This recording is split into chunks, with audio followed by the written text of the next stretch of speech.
start recording. Greetings and salutations, everybody. I'm Schwung. I'm Bon God. And I'm Gandalf. And this is Team Glimpse 6. There was a huge amount of information that was dropped regarding upcoming events, sets, releases, incentives, promotions, and otherwise for Grand Archive at the developer stream that happened after SEA Nats. So real quick, we'll just say that we'll talk about what happened at SEA Nats on the Tuesday podcast rather than here. We're going to focus on the actual announcements and everything that happened here. I don't have the normal setup that I had before, where it like showed our little faces and shit, because I got hacked and that service is connected to my Discord account that got hacked.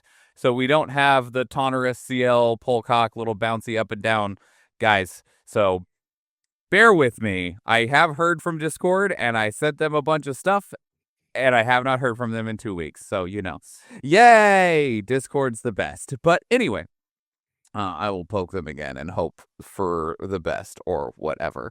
Do you guys want me to, I know that you're mobile right now, Adam, but Nathan, do you want me to share my screen so you can see what I'm talking about at the very least? Yes. Okay.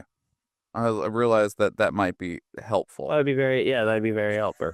It's like, I know that Adam already looked over everything with great detail, but I don't know if you had a chance to this morning yet. I haven't with great detail. I've kind of like leafed through it. Sure, at a couple of those. Okay, so I woke up at 6 a.m. and accidentally wound up not being able to fall back asleep, so I got to enjoy the developer stream. Oh, good job. So there are a few things that we're going to skip over, stuff like upcoming ascents that we already know about. Just there's extra artwork for some things that I did not grab every single photo of because I just didn't feel it was necessary, trying to keep this in a reasonable amount of time for us to talk about, because I know how much we all like to talk. All right, so we're going to kick it off. Very first thing, one of the biggest things is that Ranger Strides is officially banned, moved into Category 3. Death to yet another piece of the Looking Glass package and distortion. Gandalf, go. Okay, well, I think this is a Band-Aid. I think it will patch over some of it because one of the more dominant Looking Glass decks was Diana, and Diana abused the fuck out of Ranger Strides in, every basic color. But I think this is just a patch. Like, it's going to be very hard going forward to design anything distortion based because of how the Looking Glass works. Sure. Very interesting dilemma. You guys then. Yeah. Do you think that specifically we know that kind of the main deck that people think of with Ranger Strides is either Diana or Wake Up Allies. Wake Up Allies are basically gone. That can't really exist very well without Ranger Strides. Do you think Diana is still going to run the Cheshire package, or do you think that they'll pivot to something else? That's a good question. I think the package is strong enough that you could still run it. I don't know if Gary Diana still wins it. I don't think they do. What I'm saying is, I think it's strong enough that you can still do it. I think they ran it because of the explosive nature of being able to materialize Ranger Strides, play Cheshire Cat, pop Cheshire Cat, and then Ranger Strides and get range 8 and stuff. I don't actually think they do anymore. I think that we see them move to there has already been a slow shift of moving Diana to being a actual Astra deck. Like, go to level 3 and use a couple of Astra cards that have a lot of power. I can't remember the name of it. It's the one that gives them Cosmic Focus. Is that what it's called? I think so. Yeah, Cosmic Focus. So let me bring this over here so that it could be. So this is a Cosmic Focus. Star Calling 0. If your champion is distant, they gain range 4 for as long as they remain distant, otherwise become distant. You may put Cosmic Focus into its understack 4 from the top. So this is just Ranger Strides on a skill. Yeah.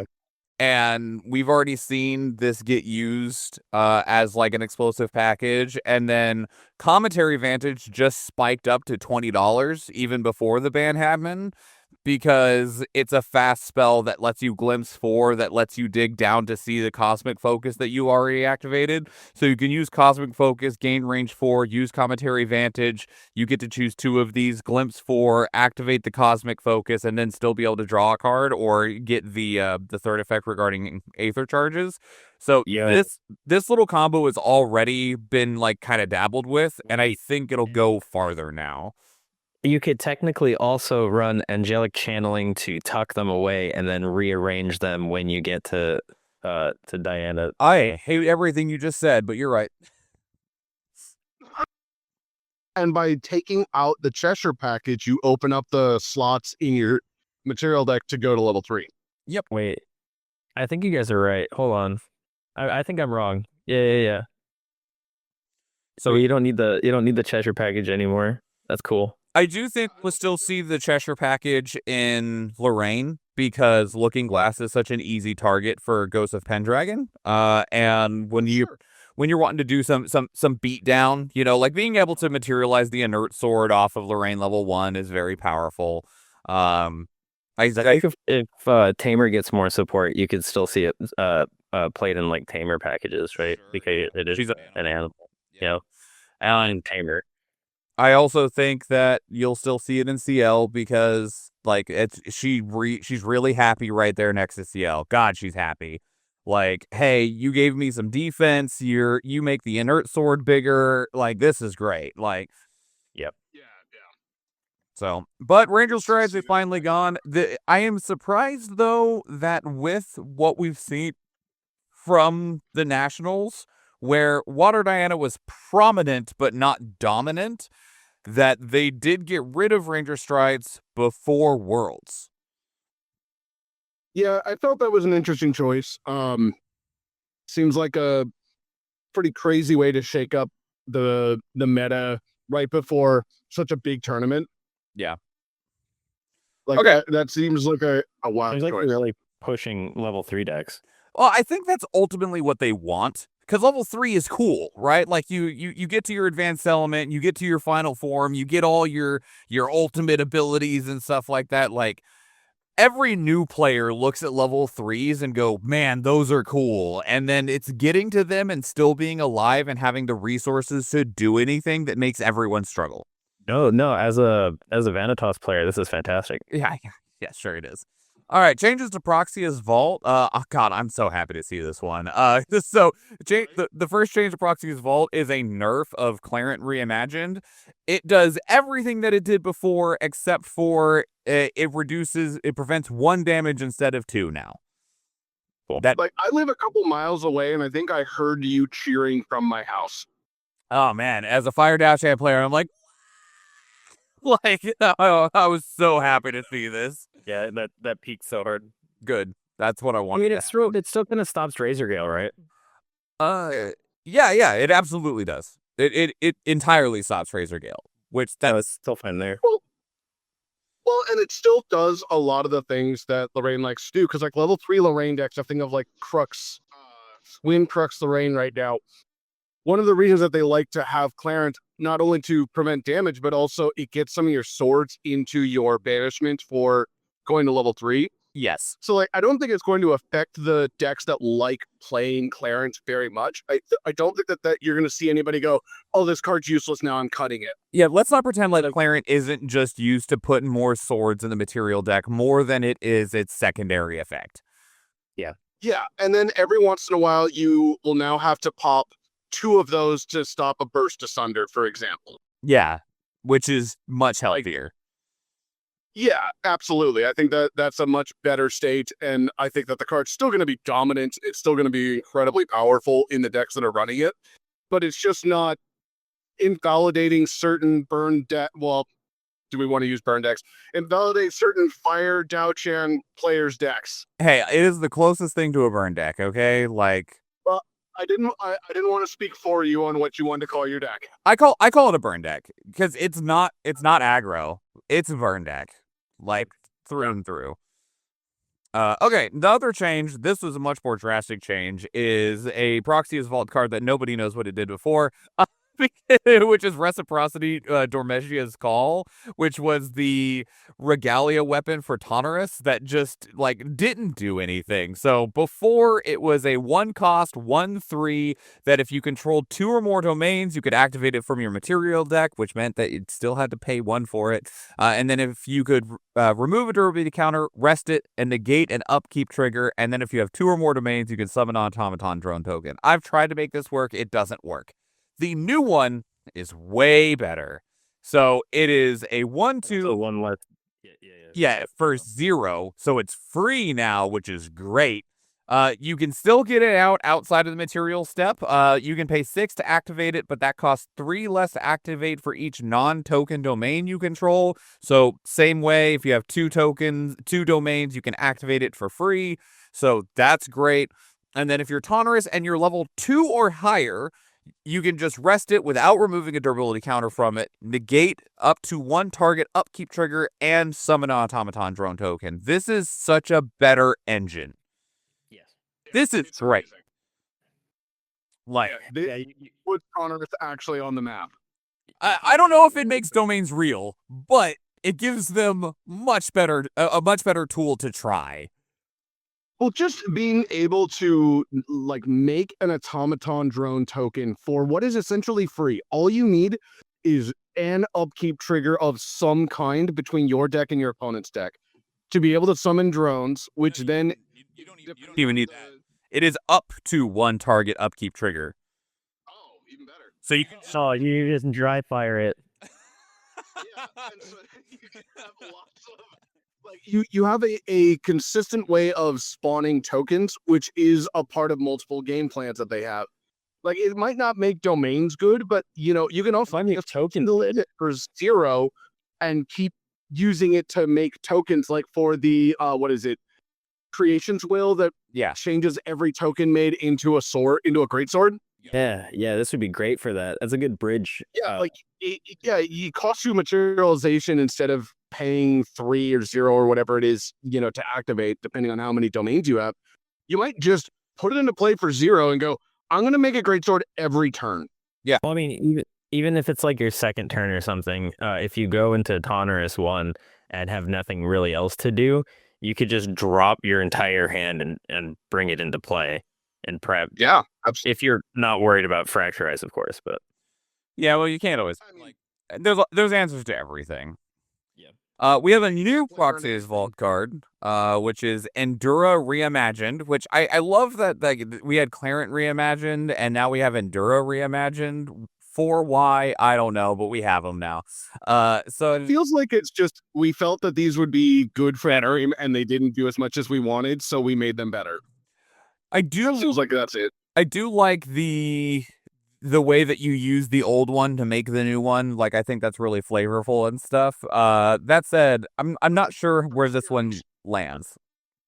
Yeah, for Clarence, not for Endura. Endura, you don't need the Endura seeker. Well, you don't need it for Clarent either. Yeah, but you kind of do.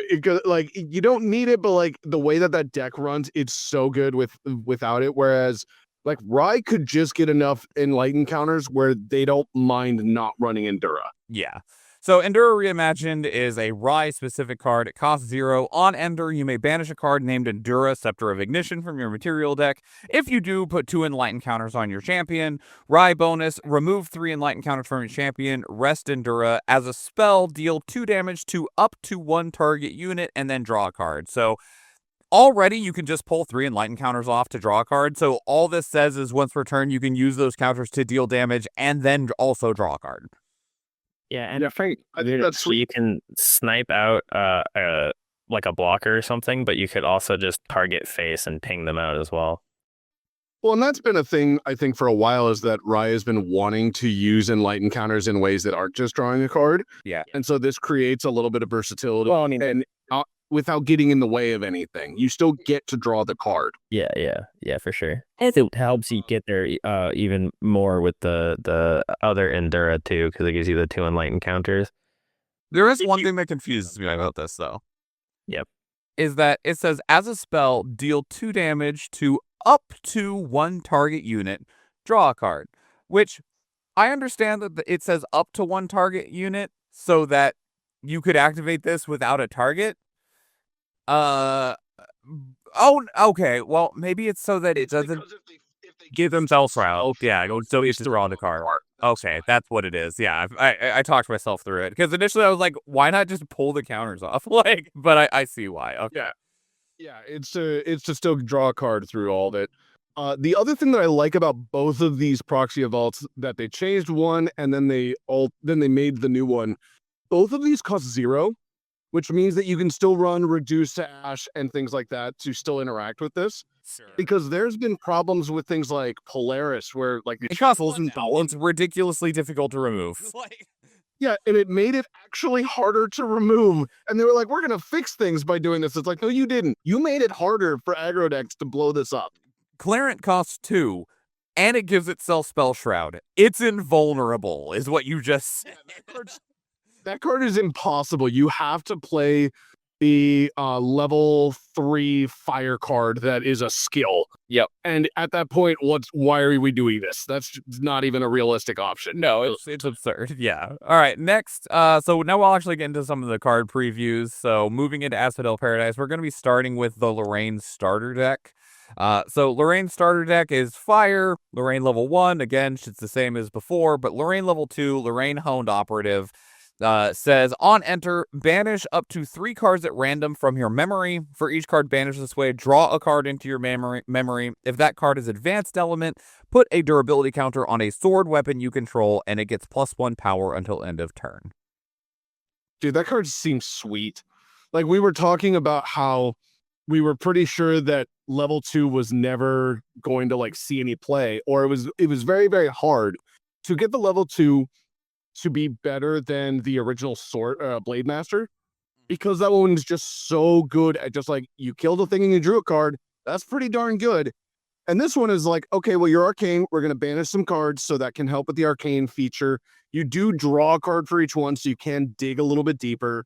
And then it also makes for one nasty swing where you can be like, I have something that gives 2, a sword that has 2 power. I then buff it by 3 more. I'm now hitting you for 5. And, that it also has extra durability counters. It's kind of like a weird half angelic channeling, Yeah. So little fun side anecdote real quick. When I first read this, it was one of the first things that I read, right? Because it's like early on in the announcements.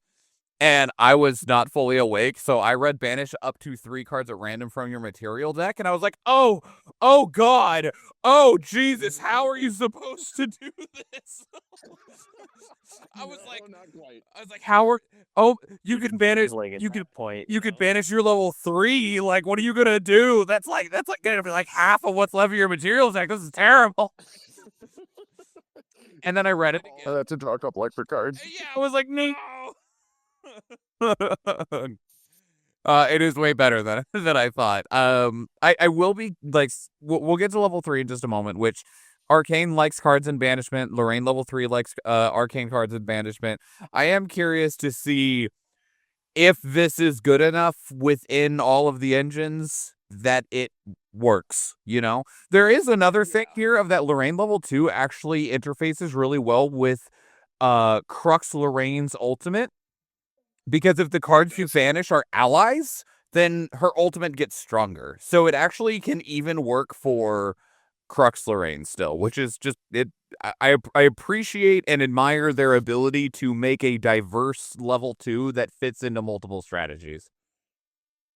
Yeah, I think that it came out really well. It still looks like it's an effective version of the card where like you're not seeing people just immediately slotting over to the other level 2.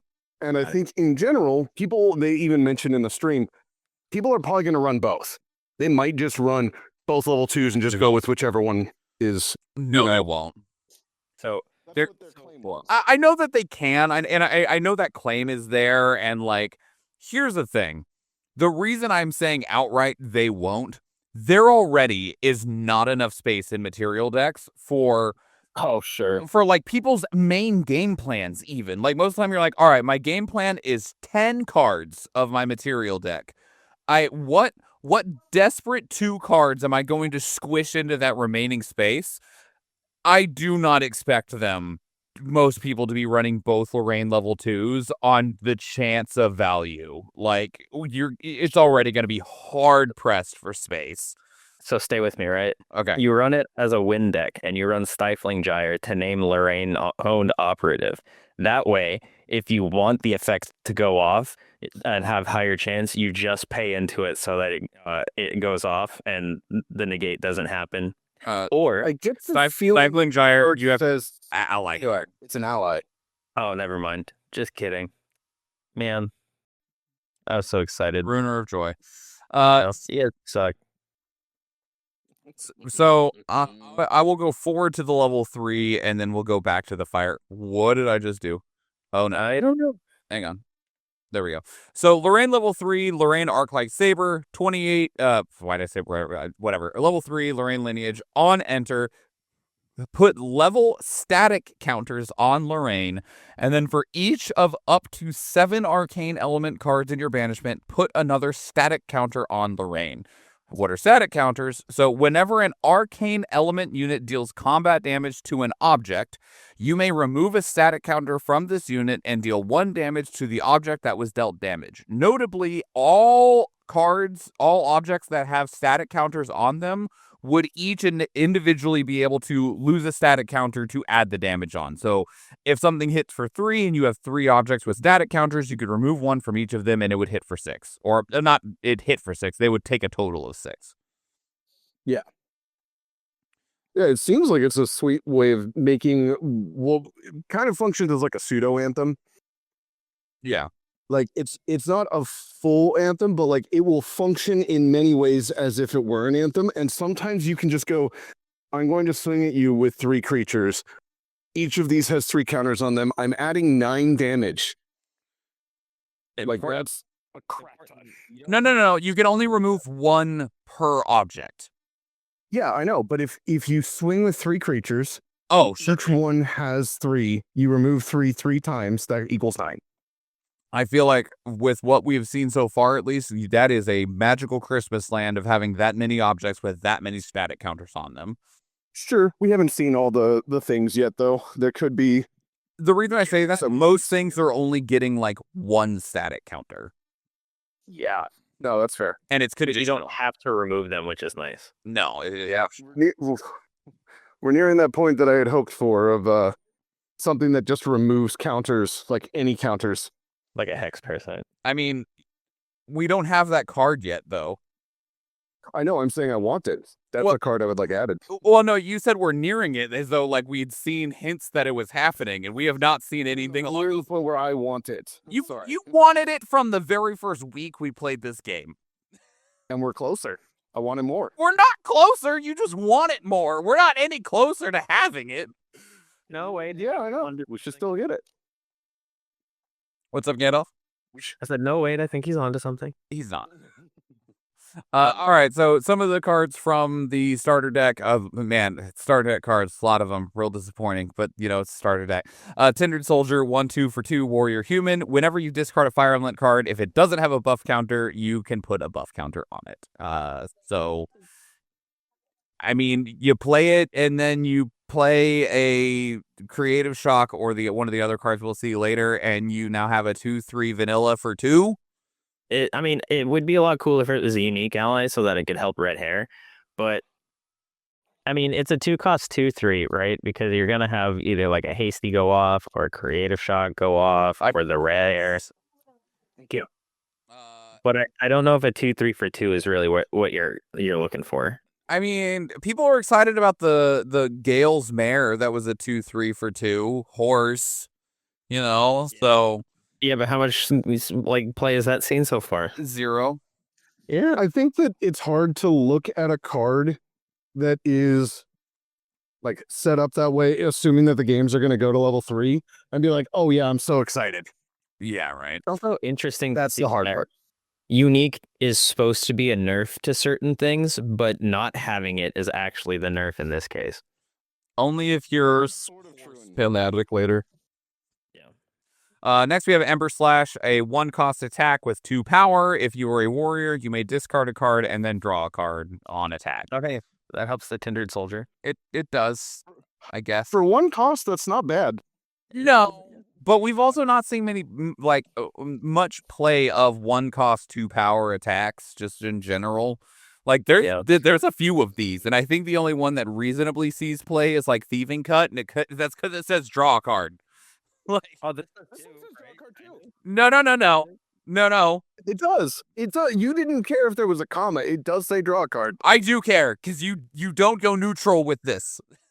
What are you talking about? No. Hey, no. You do. Hold on. Wait. You do. Because you go Ember Slash, right? And then on the attack, you discard your red hair or your March hair, right? And then your Tindered Soldier will tick up. And then you kindle using Ignite the Pyre, consuming the March hair that's in your discard pile for it to come out to play.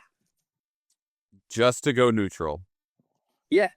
Okay. And damage. Blistering Insurgent is a 2-cost 2/1 warrior human. Whenever your champion attacks for the first time each turn, it gets +1 power until end of turn.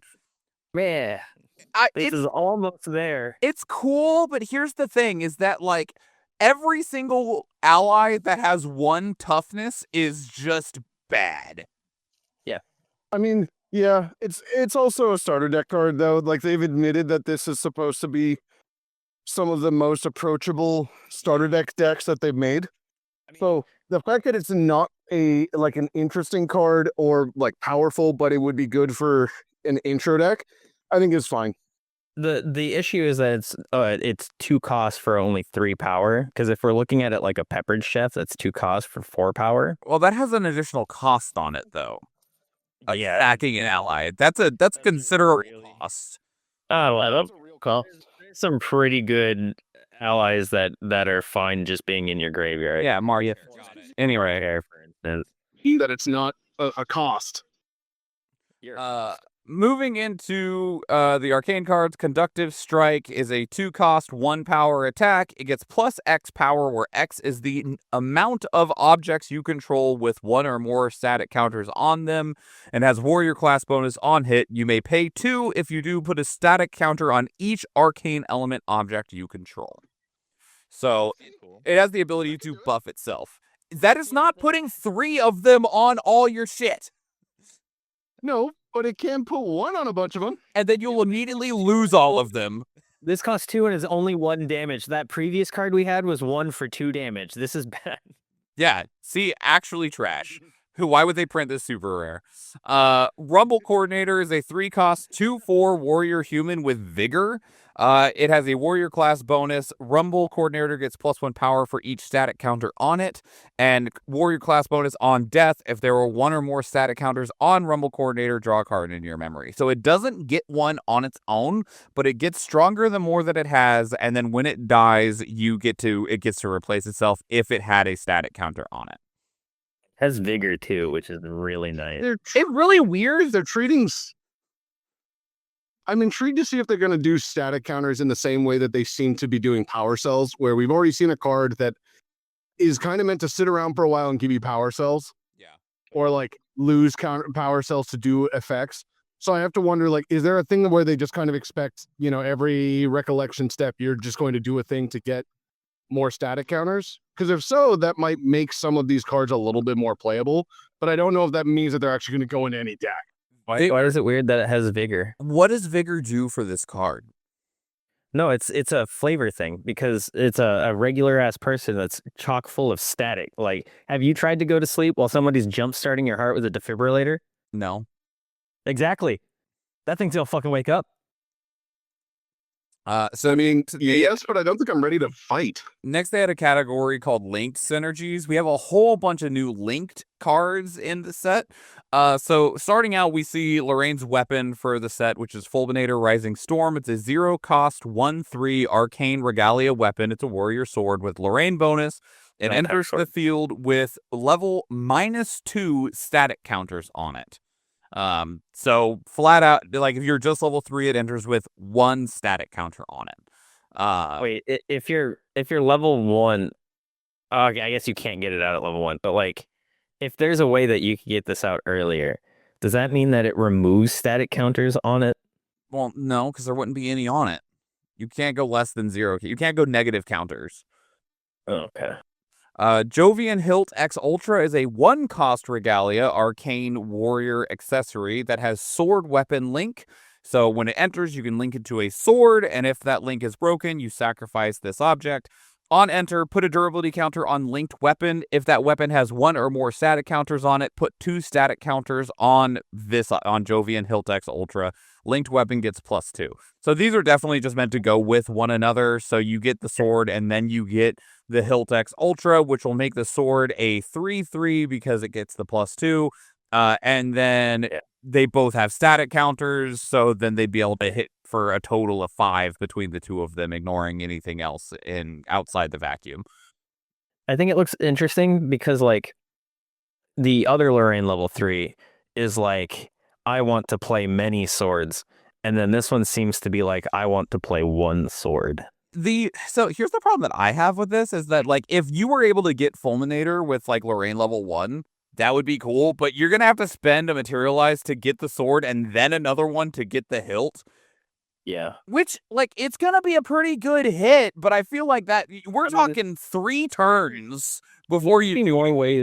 More ways to, like, cheat out things, right? Like, for instance, if you're playing Wind, you could just play Beseech the Winds, and I mean, there's, like, Another Beginning, which is a card from the Merlin set, which said, like, materialize a Regalia with cost 0. So, like, there's ways, but, like, is that worth it? I feel like the answer is probably not. I think that this is still falling under the it's a starter deck. So while I don't think that this is the most powerful way of doing things, I suspect that we will see more powerful effects coming out in the set that are weapons or weapon links or something like that. I doubt that this is going to be the one that we're going to see played competitively, but I don't think it's a bad option, again, for a new player to go, oh, I got the sword out. Okay, well, this wants me to have a sword, and they go together. Like, I don't think that's a bad, like, design space to have for a new player. Yeah, I agree. We have a pretty sick ally, though. It's a Fulgurite Coordinator. It's an arcane ally, costs 1 for a 2/2 warrior human. They enter the battlefield with a static counter, and they have an element bonus of pay 1 and banish it from a graveyard to put a static counter on target arcane element object you control and each object linked to it. This card, like, a 2/2 for 1, already great.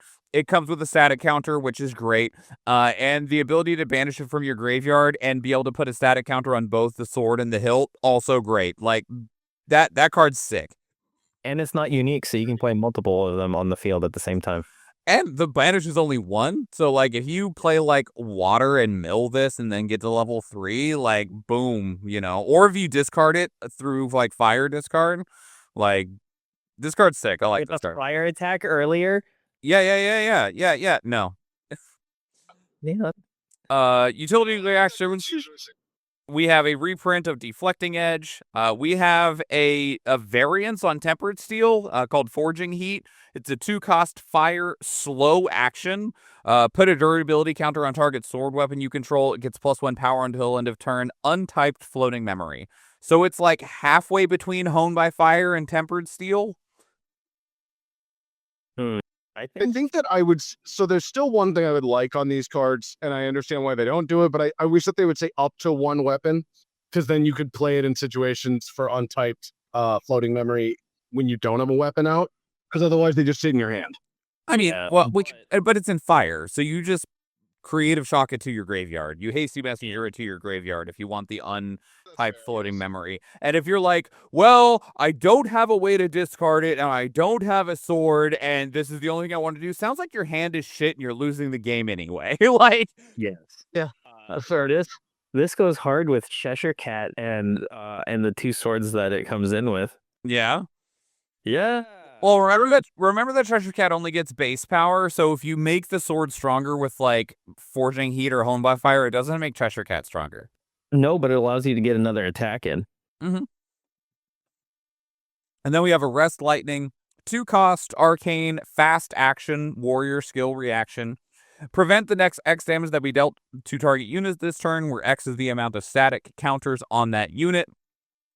And then Warrior Arcane bonus, pay 1 and banish it from the graveyard to put a static counter on target arcane element object you control and each object linked to it. I like the ally better. I find it funny that it appears that Arcane Warrior is just sitting there shuffling their feet until they can gather up enough electricity to hit you with a really big attack. Straight up that scene from Ed, Ed, Meddy. Yeah. Oh, I love it. Also of note, I can't see from here currently, but if I recall right, that is also the first time that we see the potential of the newest champion, Castella.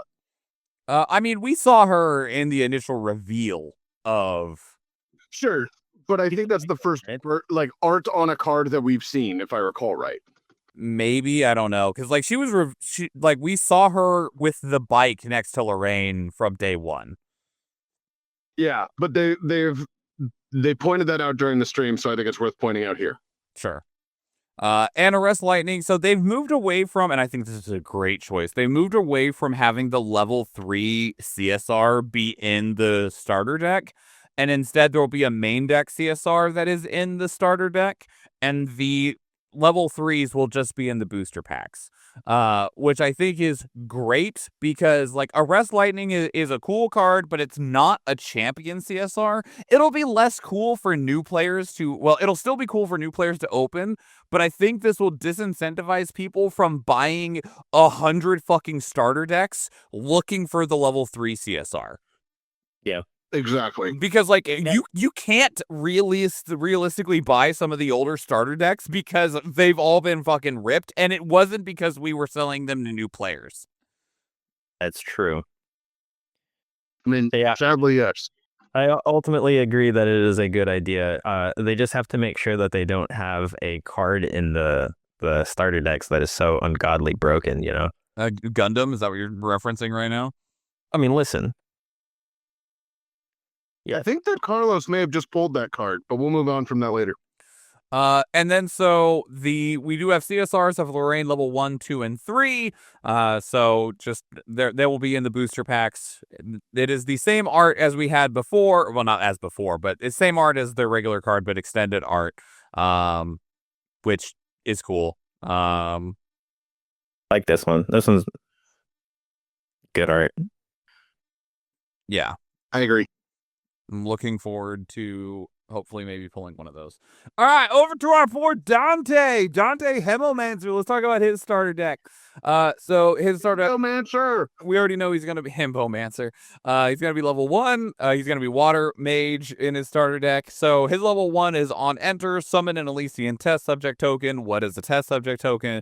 It is a 0 cost, 0/2 ally with stealth that is a cleric Elysian human with a effect called Elysian Aura, which Elysian Aura says as long as you control an object with Elysian Aura, Aenean spells, which are Dante spells, you own activate and resolve as if your champion got +2 level. This does not stack.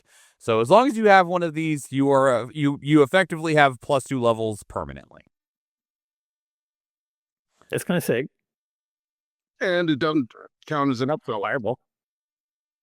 It helps with a whole lot of things, and we'll see that he has a whole lot of cards that care about what level he is.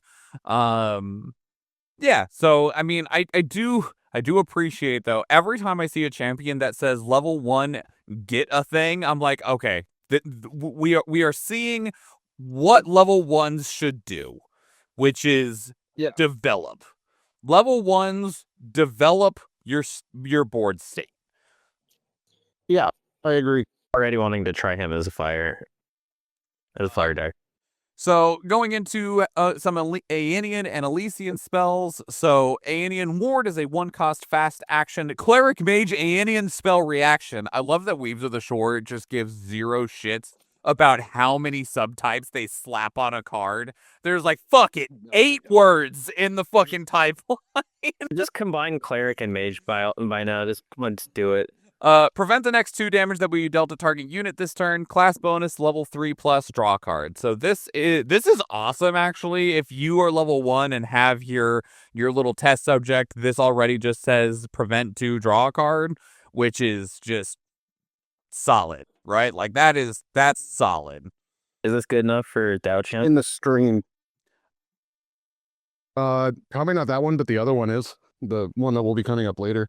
What they were saying in the stream though is that the goal with the Aenean spells was that they were supposed to have unstable mana. And the idea is that if they're just Aeonian, their spells feel kind of meh or like understated. But the moment that they have an aura or they are casting for the correct amount, they feel overpowered. Sure. I don't think this feels overpowered. This just feels good. If it's online, it is good. Yeah. Oh, I think it feels very good. I think that there's another one coming up that I think feels incredibly powerful. So next up we have Aeonian Frostlance. It is a 3-cost water fast action mage Aeonian spell. Flat says deal 2 damage to target unit, but if you are a mage in level 3, it deals 4 damage instead. If you are a mage in level 6, it deals 8 damage instead. If that unit is rested. Yeah. That's a boosted Cone of Frost. The first thing is only 2 damage to target unit. So no matter what, you're dealing 2 damage to that to target unit. But you only get the class bonus level up stuff if that unit is rested, which is an important thing to indicate. Snow Fairy, Snow White, let's go. Yeah. That will help us. And then we have good. It just seems like it's a nice version of Cone of Frost, where Cone of Frost did 2 damage split across 3 things. In this case, it does 8 damage to 1 thing. Yeah. Potentially. Yeah. Next we have Aeonian Frozen Shunt. It is a water 2-cost fast action cleric mage Aeonian spell reaction. If a unit is attacking, end the combat phase. Cleric mage class bonus level 4+, draw a card to your memory. That it seems really good. Yeah, I mean, it's just a 2-cost end the combat phase, which already is really good. It's just another Song of Frost. But if you're level 4+, you get to draw a card in your memory, and it's a reaction. Which in that deck you can be level 2 and have the Elysian Aura, and you will then be level 4 for the sake of resolving that spell. This is potentially really good in I mean, you're probably not going to get the memory, but this could be pretty good in fractals. Yeah. I mean, they have ran Song of Frost in the past, so absolutely they could run this. So more if this is the reaction in this case. Yeah.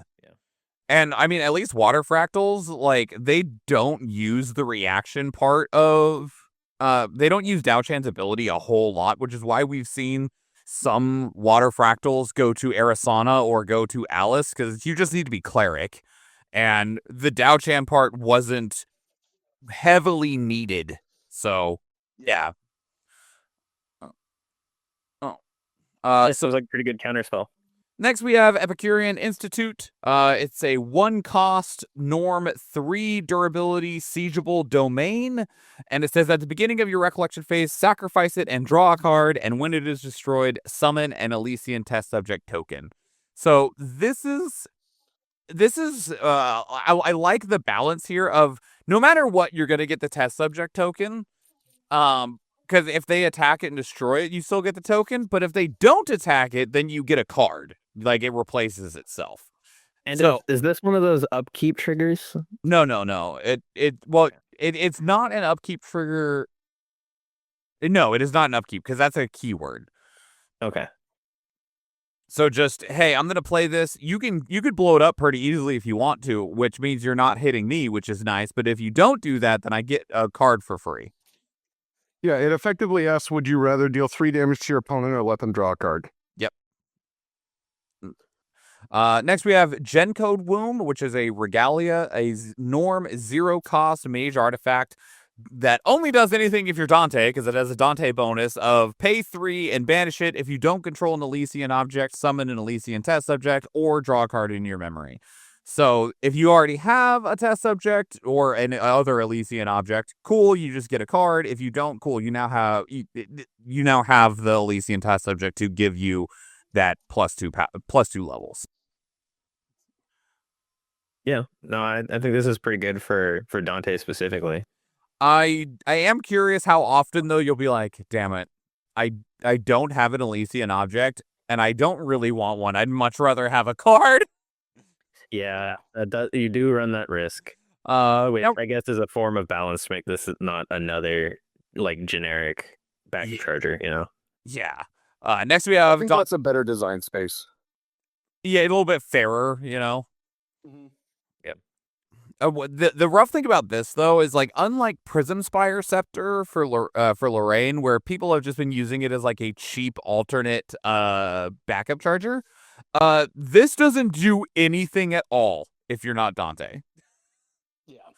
It is a dead card. It has no text. Like Dante level 2 Aenean Initiate is he says on enter scavenge 10 for an Aenean spell card. So on enter, go through probably at that point roughly 20% of your deck, grab a spell card, go move on. And put the rest on the bottom in a random order. Just shuffle them up, slap them on the bottom. I mean, that's a big dig spell.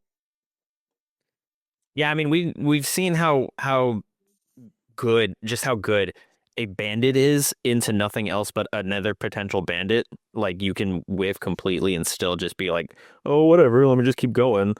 So I think scavenging 10 is going to be fantastic for the Dante deck. It does give you a card, which is nice, so it kind of helps you like keep your influence up. But I personally do think that this is a little meh.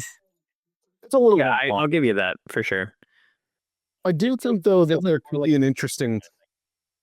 I think there could be an interesting design, or not design, gameplay thing though of going to level 2, being able to angelic channeling that card away because you could get like the leeching bolt effect that we talked about prior, and like you get that off of the Aenean dig spell, and then when you level up, you can immediately have that on top of your library again. Well, you're also Going to float out of it. that is specifically if you hit a Exia Aenean spell. We've just talked about a couple, like these last 3 cards, Aenean Ward, Frostlance, and Frozen Sheds, are all Aenean spells that are not advanced. So, like, you might just draw a Deflecting Edge. Yeah. Yeah. Depending on deck preparation. Yeah, but I mean, like, if you've only put in Exia Aenean spells, then yes, that scenario works. But sometimes you might be going too deep, and you, like I said, you just get a Deflecting Edge. You're like, well, it's a card. Like, Just don't run any Aenean spells and allow it to just flip through 10. that's good. Yeah. So some major essential spells. So Heightened Spellcraft comes back as a reprint. I like this card. Empower 3, Floating Memory, Norm 1 cost, fast action. Magus Initiate, which is a Norm ally, a 2 cost 1/1 Cleric Mage Human with Cleric Mage class bonus on enter, Empower 2 on death, draw a card. So it's another library witch. Kinda, she doesn't have intercept, but she does just like give you an empower effect if you need it. I think that this is a good design space, as well as a ritual target. Yeah, whatever you need this to do, it's cool. It is a cremation ritual target, and I like that they balanced it out with 2 things. Number 1, it doesn't have intercept, which the last 2 things that people have been playing do have intercept.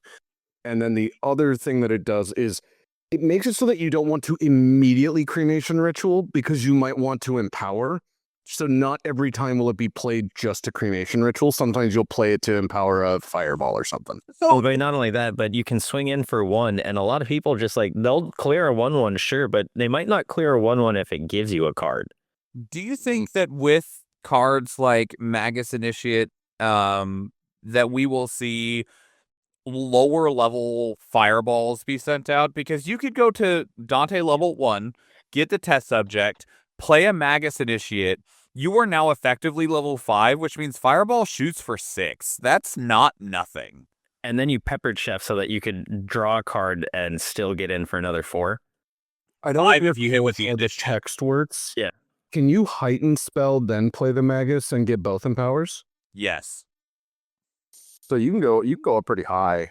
Yeah, because Heightened, it says a Cure is the next spell card you activate, and the Magus Initiate is not a spell, so.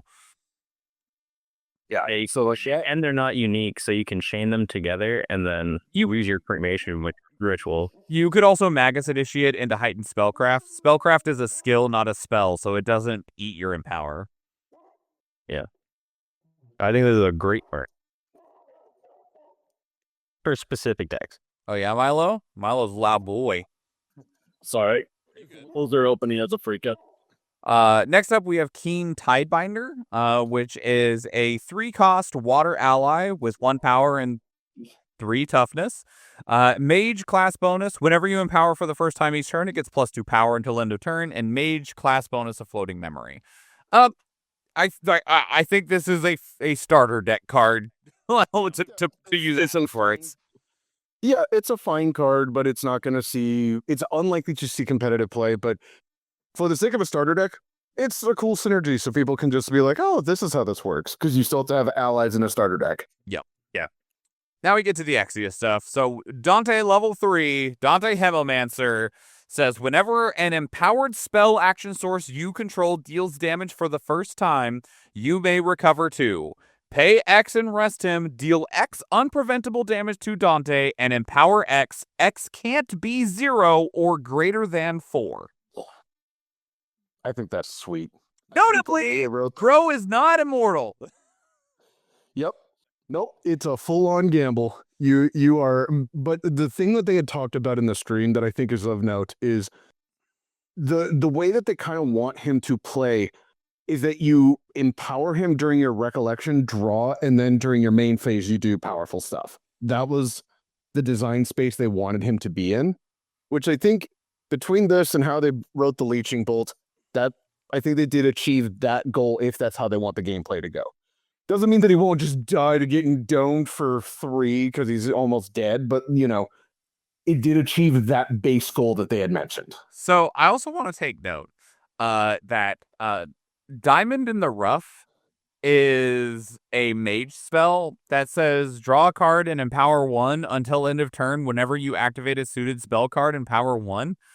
And his ability reads whenever an empowered spell action source you control deals damage for the first time, not the first time this turn. So it's just per spell that is empowered, you recover 2.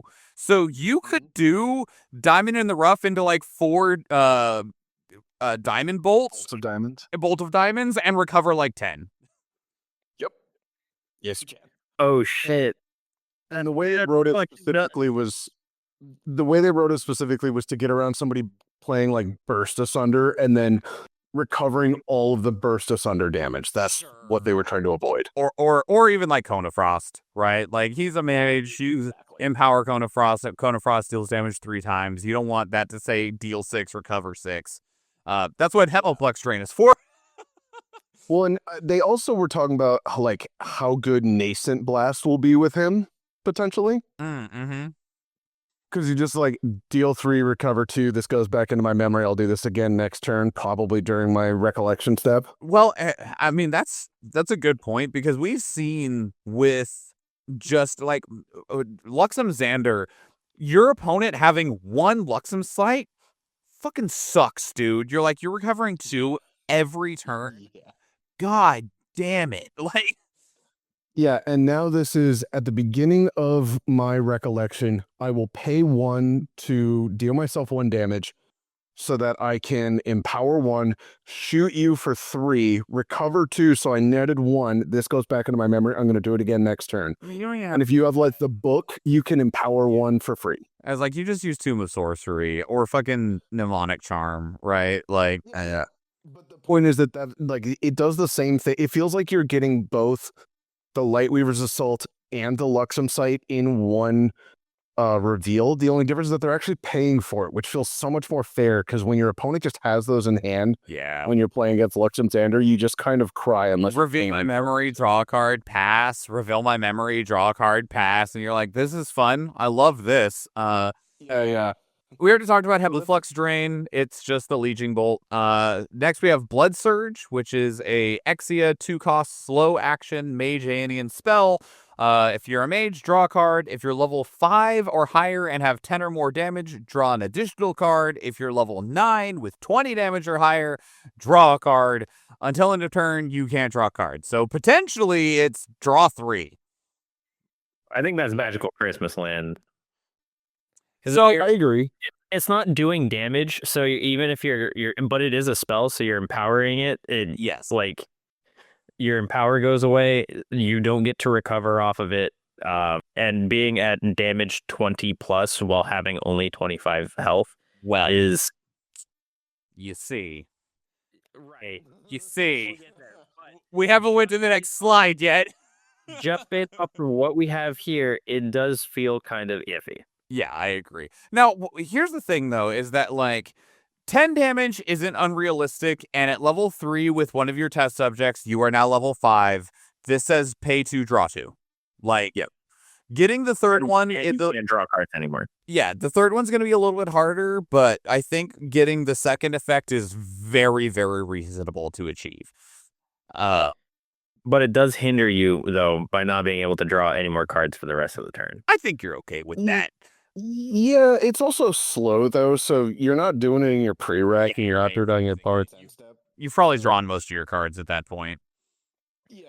You just stack it up that way, and sometimes you just do that so that you can dig deeper and find enough influence to play another card. All right, so in regards to how much life he's going to have, Elysian Aspirant is a 0-cost Exia ally, 0/2 mage Elysian human, comes with Elysian aura, so if you don't have a test subject, don't worry, she's your test subject. Man, Dante, just fucking... Damn, there's a lot to digest when it comes to what Dante's doing to little girls. Anyway, if an alien spell source you control would deal damage to one or more units, it deals that much damage plus 1 to those units instead. And when she dies, you may have it deal 2 unpreventable damage to your champion. If you do, draw a card. So, Who misunderstand? Dante is just the big daddies in BioShock. Yeah, is that what we're going with? Yeah, he's just protecting all the little sisters. Okay, sure. Why is he making the test subjects then? That part I don't know. Okay. He's from what they say in the lore that we've seen, he finds them is the term. Okay, sure. View that how you want, but he finds them. He goes searching for them. Yeah, all right. Well, because they make his blood work. Phrasing, bro. God, No, that's damn. what that's how it functions. I It know, makes but his blood phrase function. it differently. Jesus Nope. Christ. Absolutely not. I'm sticking to it. Oh man. Jesus. Anyway, so here's the thing with Elysian Aspirant. We currently haven't seen a card that machine guns damage, right? To where that much damage plus 1 to those units instead is what is a value play. Like a Cone of Frost, right? Or because like Burst of Thunder wouldn't work because Aeonian spell, it's not an Aeonian spell. So unless there's something that makes your next spell an Aeonian spell, currently we haven't seen where the value of this card could currently lie. But I mean, it's a 0-cost card that allows you to draw a card on death. Yep, and it gives you your plus 2 levels. So Two. like, Yeah. by no means is it bad, but I haven't seen anything yet that makes the plus 1 damage an exciting effect. Because like when you read it, Like icing, right? Because it allows you to get the plus 2 levels, which already, if you're going against Exia Mage, you don't want them to have levels, so it already paints a target on its back. And then when you kill it, like, they get a benefit. Like, they get to take 2 damage, which is a benefit in Exia, and they get to draw a card. So it's yes, annoying but to get rid of. I think the appeal is actually that middle text. Because the I think test that's supposed to be too. because the test subjects have stealth, and Elysian Aura doesn't stack. So the little 0/2s that Dante makes or finds or whatever are already a little bit difficult to remove. So I feel like this giving the levels and like replacing itself, I think that's the icing, and the core effect is the plus 1 damage. But I haven't seen a card yet that says you want to play this so that you get more damage out of it. Yeah, because like the leeching bolt effect, like just looking off how it would go, yeah, you would deal with him at level 3, Elysian Aura, and you empower 4 times. It would deal 10 with this card, and you would recover a total of 12. Which, like, is that cool? Yeah, but that's not worth adding the card to my deck. Yeah, okay, yeah, I see what you guys saying. All right, next we have the ways that Dante survives. So first is Venus Core. It is a 1-cost Exia Regalia item, Mage Elysian accessory. It has Elysian aura, so already that just means it's cool. As an additional cost to materialize it, sacrifice an Elysian ally, so you sacrifice your test subject. Flat, your champion gets +5 power, not power, +5 health. And if you are Dante with 25 damage or more, your Andean spells can't be negated. So this puts him up to 30 life. It gives him access to his aura at all times. And if he's almost dead, you can't prevent him from doing whatever it is he's gonna do. This part makes me scared. This is, I mean, this is just his Berserker plate, right? Like, Yeah. Yeah, but like as the guy who likes to play Ingolf, having somebody have like flat out all my stuff can't be You don't countered care. is scary. yeah, but you don't care because you're playing Engulf in a deck that either deals 80 damage or you're not dealing any and you're milling them out. So they're going to be at 4. They have to do all that damage to themselves, which is fine by me. Which I don't think he can currently, not unless you dip into some of the old Exia stuff. You would probably have to. I mean, the aspirin deals damage to him. Yeah. I don't see him going as hard on the self mutilation that Jin does. Not yet, anyway. Yeah. It feels like Jin goes overboard with self mutilation, while he's trying to be more accurate with his self mutilation. Yeah. See, Dante bleeds like a normal person. Jin bleeds like an anime character. Like, yeah, he's a Bleach character. Yeah. Next, we have Crimson Vein. It is a 0-cost Exia Regalia. Cleric Mage artifact with Cleric Mage class bonus and enters the field with 3 blood counters on it. Whenever you recover, put a blood counter on Crimson Vein. Your champion gets +X toughness, where X is the amount of blood counters on Crimson Vein. This card is nuts. This is actually insane. Like, Bro can just, theoretically have infinite life. Like, just infinite durability. But it means he has to run something that'll be able to blow this up, right? Because that'd be how you get around the pseudo immortality it creates. Correct, yeah. The other thing to me is that ability isn't class locked. Nope. The ability to recover and get more life is not class locked, which means that you can still do that with Jin, who's playing like 15 things that say recover. Notably, even Jin now can have like 45 life, and that will be the life total that you have to get them to. yeah, and he recovers a lot between regenerate and everything else, right? So notably, also Scarlet Tassel is not in any way class bonus. So you can use Scarlet Tassel to protect your ring. Which Scarlet Tassel was from AMB Altar, Exia, Warrior Accessory, Regalia Link. When it enters, link it to a Regalia. You can pay 2 and rest Scarlet Tassel to give the linked Regalia Omni Shroud until end of turn. So you still have to have influence in order to protect it, but man, that's but it can protect your Crimson Vein. Yeah. Well, and the guys in the dev stream were saying that they have seen it as much as 10 or 15 counters on that thing. Jesus. And with Dante doing that already, he recovers as part of his level 3 already. That feels not super hard to get. He'll never die. He'll never die. It's not going to be the easiest thing in the world to just like poop out 10 counters, but it starts on 3. Every time you play a burn spell, it goes up by another 1. Man, all I'm saying is if they're really pushing these level 3 decks, I am so happy that I play Horses and Taxes. Like, that card seems crazy good. Yeah. Like, the one upside that I can see is that it costs 0, so it's not impossible to blow up. Yeah. I just gotta start playing blue Horses and Taxes so that I can counter your dungeon guides. There's another thing that I need to point out. I don't know if Dante will really use it much. But Tomb of Abyssal Heaven also has no class bonus restrictions on it. Tomb of Abyssal Heaven enters the field with X page counters on it, where X is the amount of damage counters on your champion. At the beginning of your recollection phase, remove 8 page counters from it. If you do, draw a card. If you don't, lose the game. So high risk, high reward. But it also, like, I feel like that's what people read and they miss this middle text, which is all other objects you control have Spell Shroud.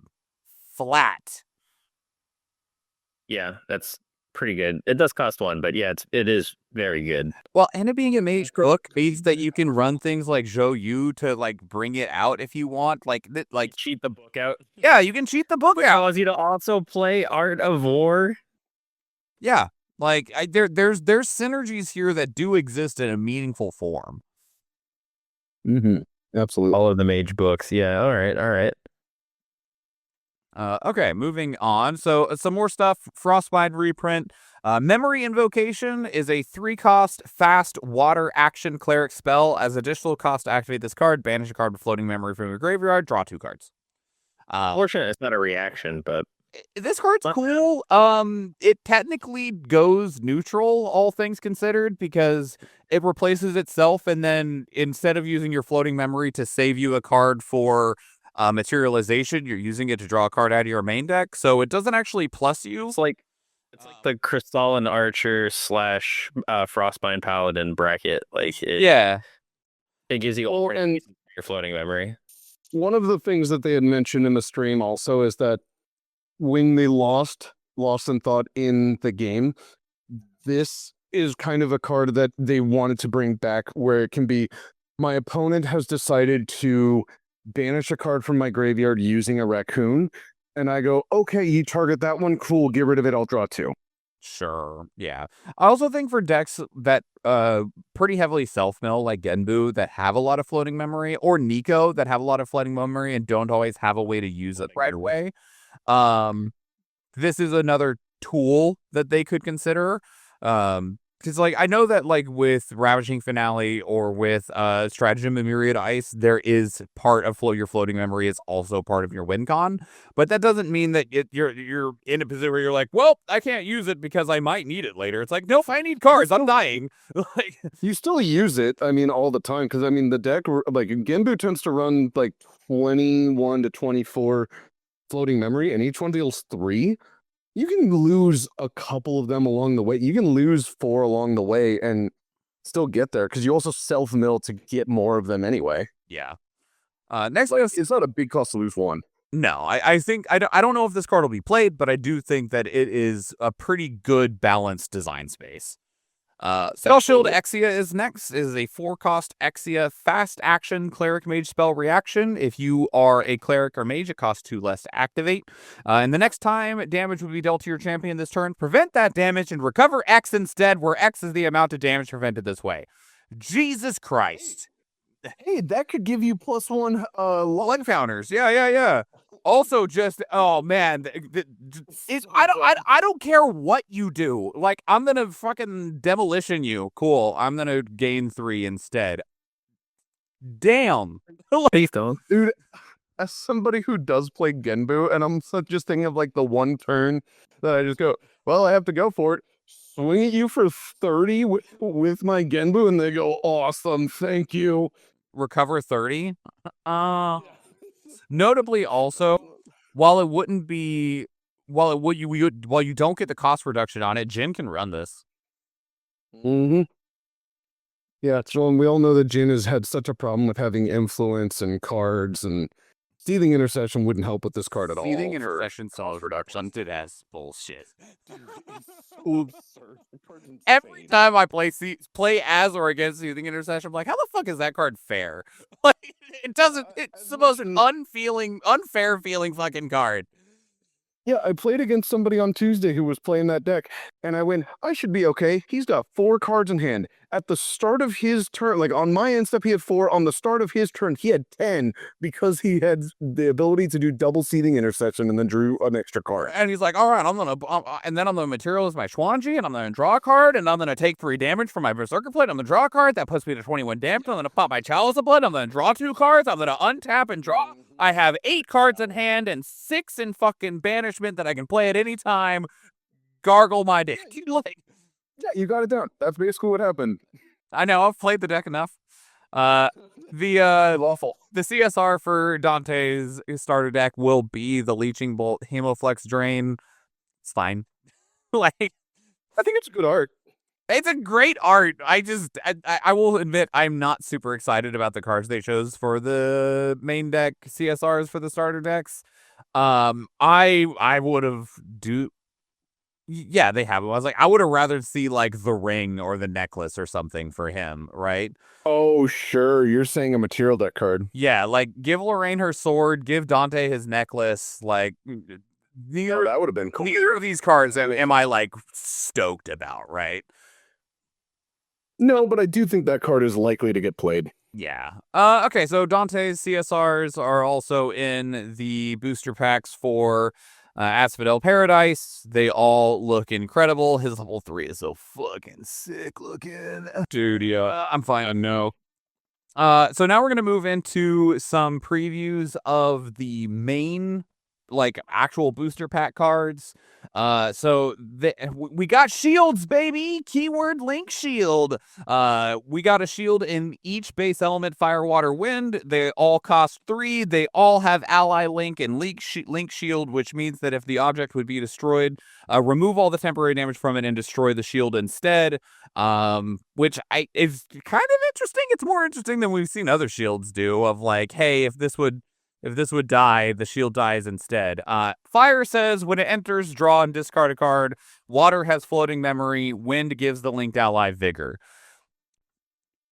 Thoughts? I think the idea of these cards is cool. I think, though, it is a hard sell to put these in a deck unless you have a card that's like, I need this so badly to stick around. Because like I could see like an Aquatech shield maybe coming in if somebody really wanted to like keep a Snow White around, as an example. But Sure.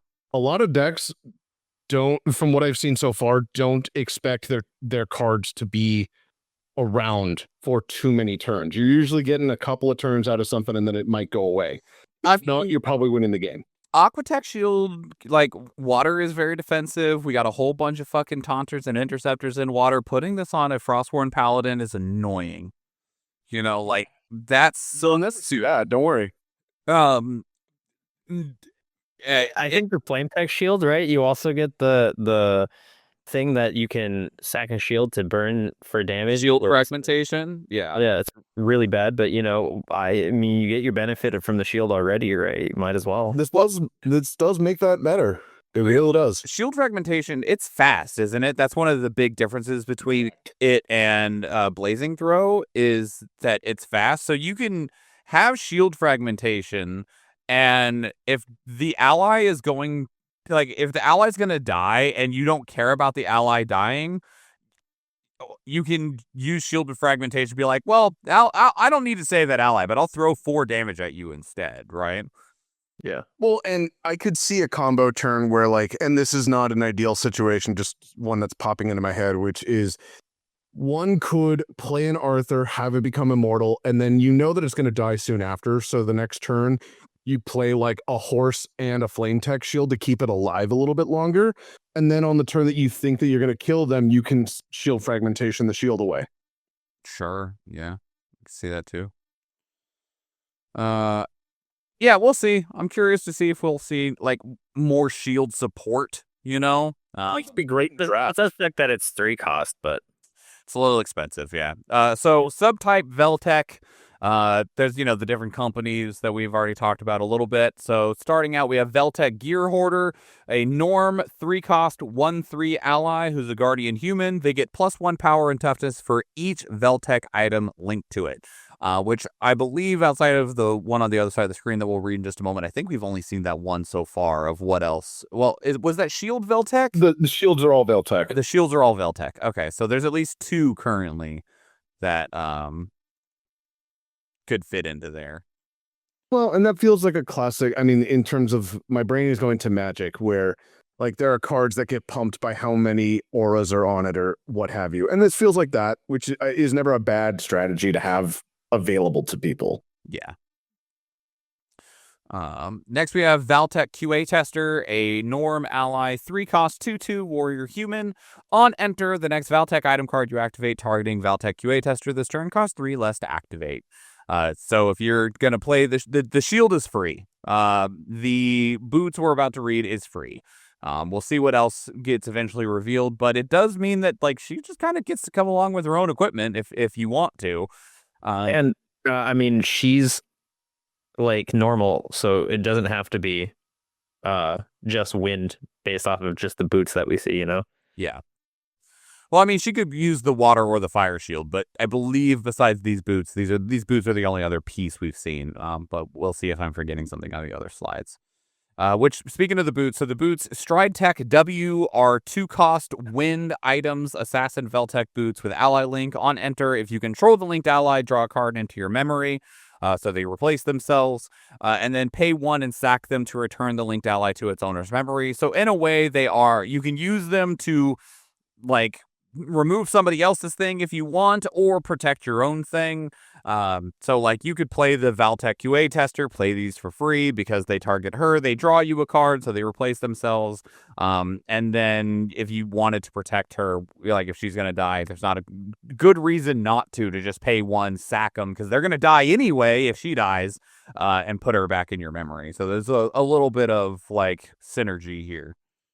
The other thing that can happen is that you can play those boots on like a Seiryu and put the Seiryu back in their hand. It gets around Spell Shroud. Sure, yeah. Ew. That's rude. Yeah. Yeah, you can put a Genbu back in your opponent's hand. Well, Genbu's probably actually, like, if they flip the Genbu early, which it usually doesn't happen against wind, but like let's say that happened, you could do that before they can do the level 2 lineage release, because Genbu doesn't flip as quickly as Seiryu does to level 3. And so you could potentially just put it back in their hand and just make them very sad. Yeah. Grody. Yeah, that card's good. So next, the Weeds of the Shore. I don't know how to tell you this, but no, I mean maybe you solved it. Maybe you solved for harmonies and melodies, but part of me says you just need to let it go. So subtype resonator is a new subtype for allies, or subtype in general. We might see like a regalia that's a resonator, that is meant to help with harmonies and melodies in one form or another. So we're going to start with Fan Club Leader, which is a wind ally. They are a 2-cost 1/3 warrior resonator human. Whenever you activate a harmony or melody card, resonator allies you control get +1 power until end of turn. So if you got a bunch of resonators, it anthems all of them every time you activate a harmony or melody. That feels to me like the textbook example of like, this looks good on paper.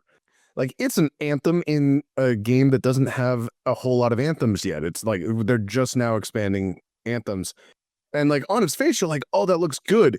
But then when you play it, I find it very likely that you're going to sit there and go, man, I just can't get enough of these to pump enough dudes, or I don't have enough dudes for this to actually do much. Yeah, feels very good again for draft, which this set is a draft set. Yeah, I also, the other side of it here is that words, I apologize. One of the problems with harmonies and melodies has always been influence, right? That has always been one of the problems, is that having enough influence to play a harmony and then also play a melody. And that, like, one, you have to have them both in hand, and you have to have the influence to be able to play them both to get the effect. And then most of the time, the melody effect is like, okay. Yeah, all the good ones have been banned. Yeah. So next is music. Song of Next is Musical Curator, a Norm ally, a 1/2 for 3, Cleric Resonator Human. On enter, choose harmony or melody, scavenge 12 for that for a card of that subtype. This can help. Hey, I have a melody in hand. I need a harmony to make it work. I'm going to play Musical Curator and then dig 12. Dig at that point at least a quarter of my deck deep to try to find one. I feel like that implies that they have play tested this a couple of times to see what that number needs to be. And when they settled on 12, that tells me how these decks must work. It's interesting to me that with like Alan, it was glimpsing, and I feel like with the success of how raccoons play, they're moving towards scavenge in order to try and patch over these rough, like not fully fleshed out mechanics. Sure. I could see that. I think it also functions a little bit better because Like the way that Allen works is that you get to pick what you're getting, whereas with Scavenge, you just get the first one. Yep. You're just digging for one, like the next one of whatever it is that you're scavenging for. Mm-hmm. Yeah, but they're not afraid to put like absorbently large numbers on scavenge. They are for glimpse because you get to put glimpse cards either on top or bottom. Well, and on top of that, Well- glimpse enables star calling and aether calling and stuff. So there's other dangers when doing that.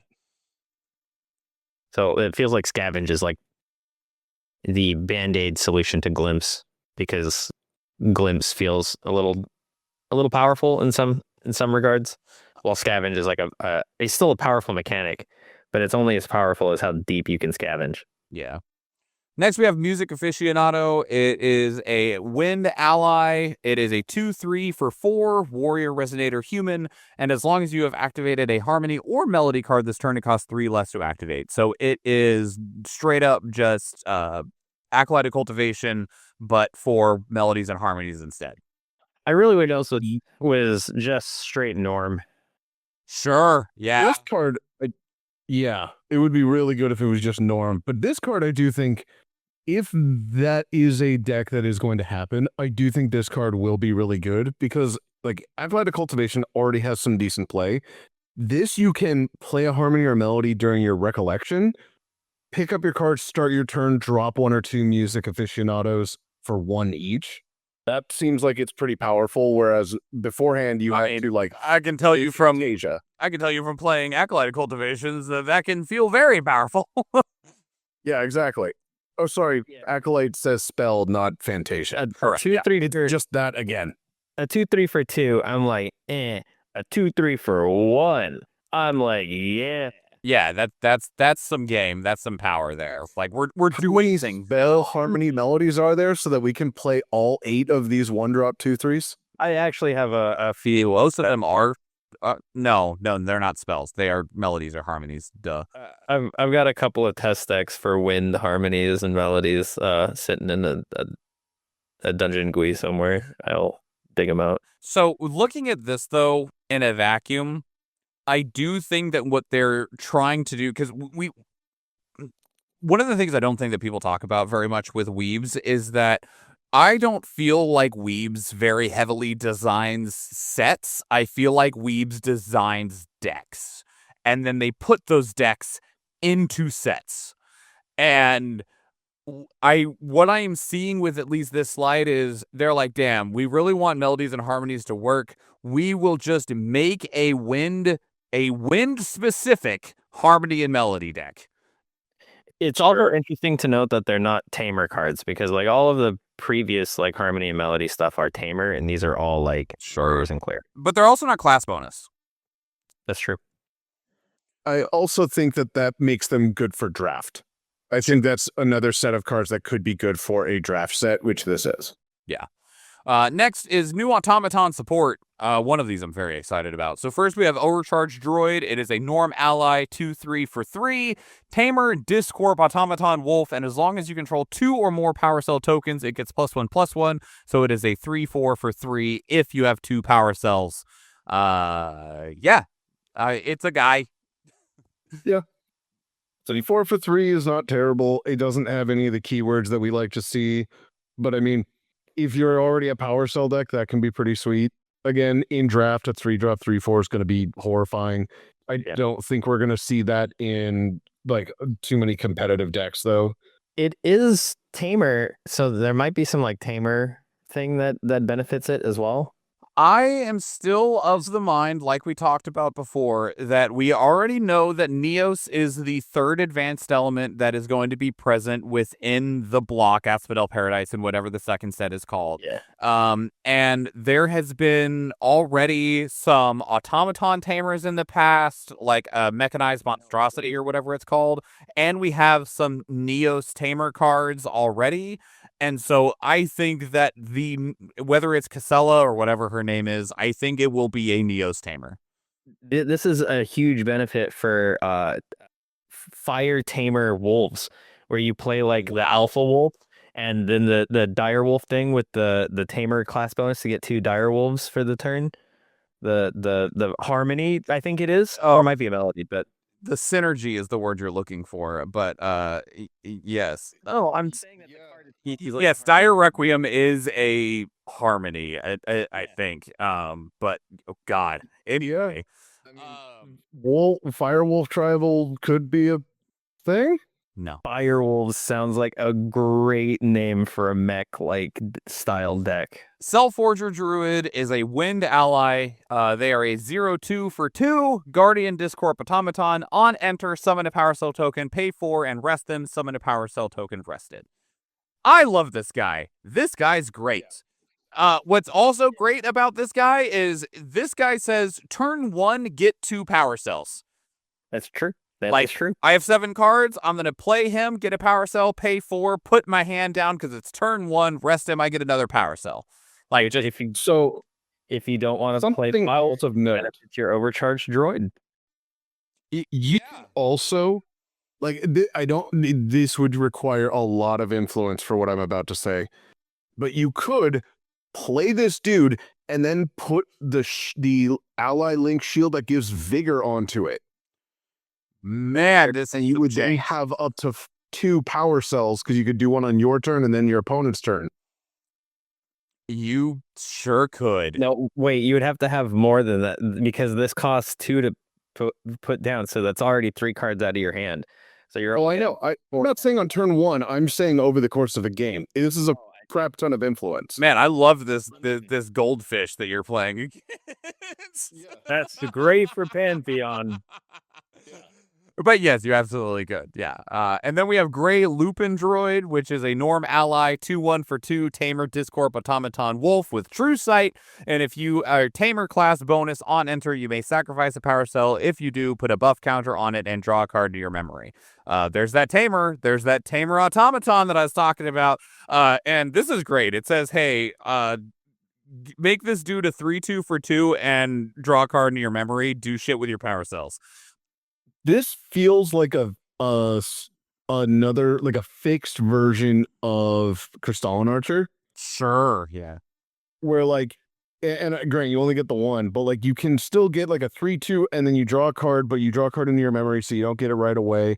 You lost something, but like a power cell might be something you're willing to lose, and it has True Sight, but it's not one of those things where you're just like, I'm gonna get beat to death for a turn, and my opponent's gonna keep drawing cards. Yeah. I hear Yeah. you. Yeah, it's cool. I like it.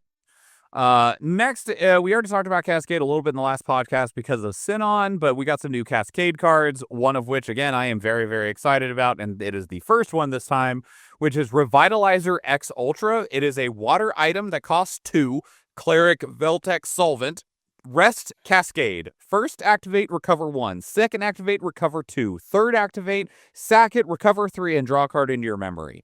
This thing by itself recovers 6 and replaces itself over 3 turns. And for all of the things that care about the number of times you recover, 1, 6 is a lot of recovery. And 2, like, that's just fucking counters, baby. Like, this card's awesome. And it combos so well with Dante's Ring. Mm-hmm. And your Radiant Origins. Shut up. Oh my God. Get out of here. You'd love that. No, what's wrong with you? Oh man. Anyway, Nathan, thoughts? No. No? No, Okay. Cats is good.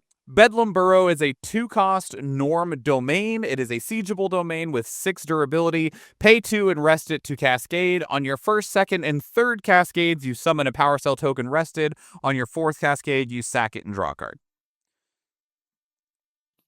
This was more what I was thinking of when I commented that I wanted to see cards that would summon power cells, because 4 is a heck of a lot for the other guy. This costs 2. 2 feels a little bit more reasonable, and it does it a couple of times, and then it draws a card. I like this card. Yeah. I like the Cascade as a mechanic. it's like a built-in self-engine to itself, you know. Mm-hmm. I think this one's interesting because somebody can get rid of it early if they really wanted to, but at the same time, that's saving you 6 health. Yeah, I don't think that most of the time they will. I think this is just going to be just pooping out power cells. Although I do wonder if Raise the Land is going to get more sideboard appreciation with some of these domains that we're seeing. Maybe. I'm just going to play Excalibur. Raise the Land's norm. it is an important difference there. And you're not Excaliburing this. Shut up. Like, And the other things. He can do whatever he wants, man. Yeah, let him do it. Shut up, let him do it. Waterfall Sage is a water ally, 1/3 for 2, cleric human. If you are a cleric mage, class bonus on attack cascade. First time, empower 1. Second time, empower 2. Third time, this attack gets +3. So 1/3 for 2 is already just like a great stat line. Empower is really good. It combos well with a lot of things that like what most mages want to do. And after she's done giving you a power boost, she says, "Cool, I'm gonna smack for 4 before I stop." Yeah. One of the things that I think will be very interesting is I'm of the assumption that Cascade will be across all of the elements.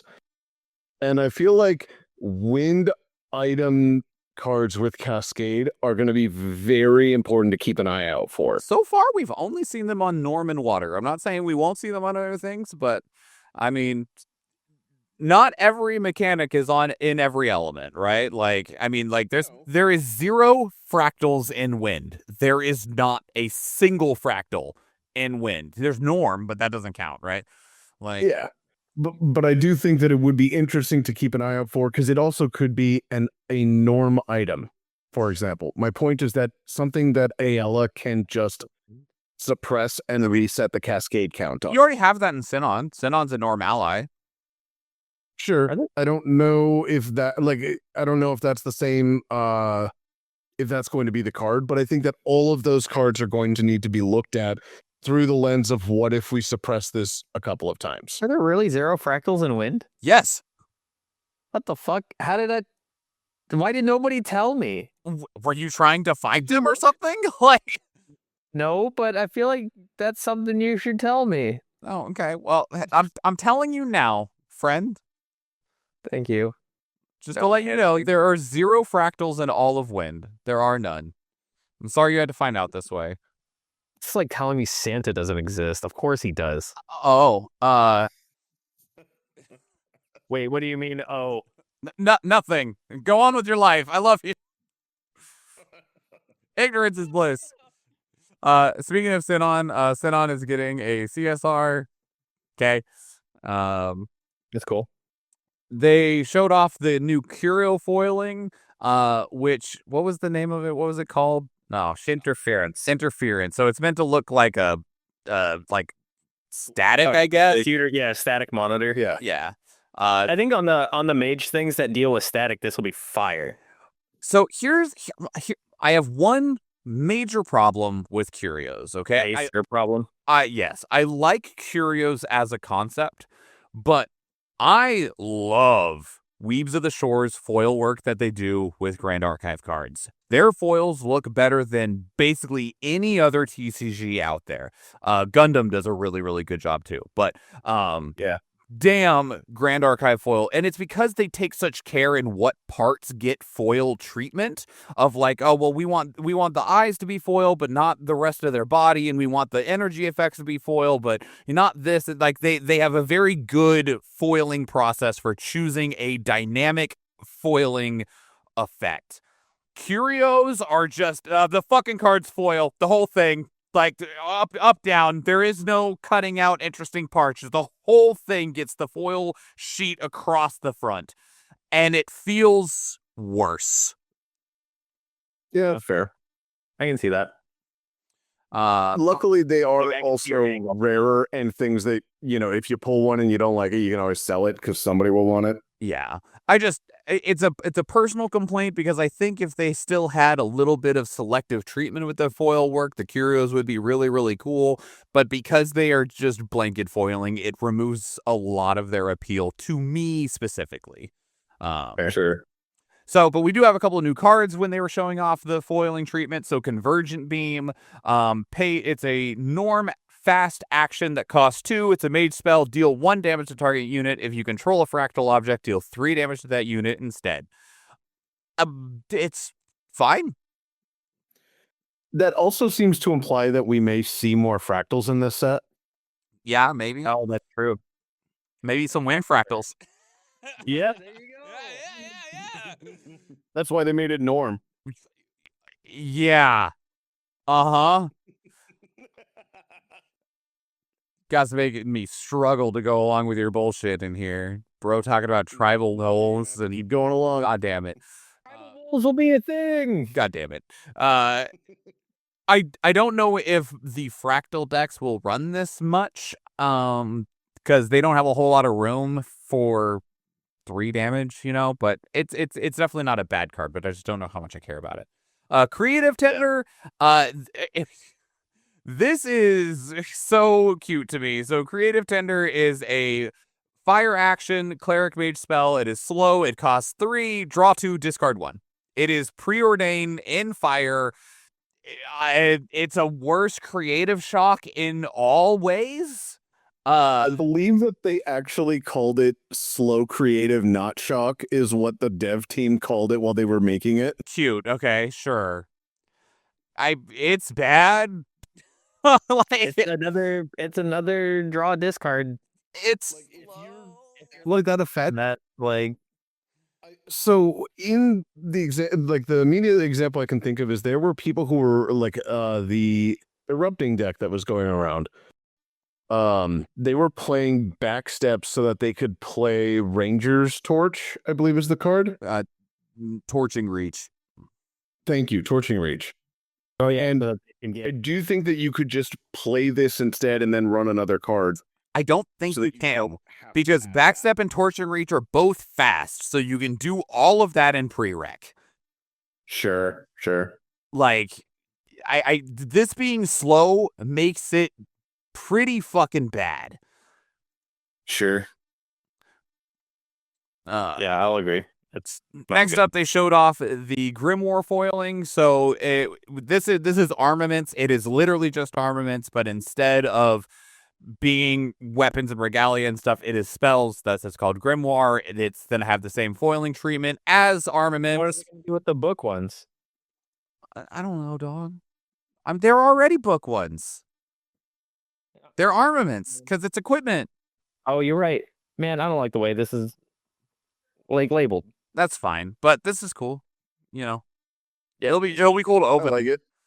The one thing about those that I think is a shame is that when it came to the armaments, you kind of wanted one, right? You want Sure. Yeah. I see what you're saying.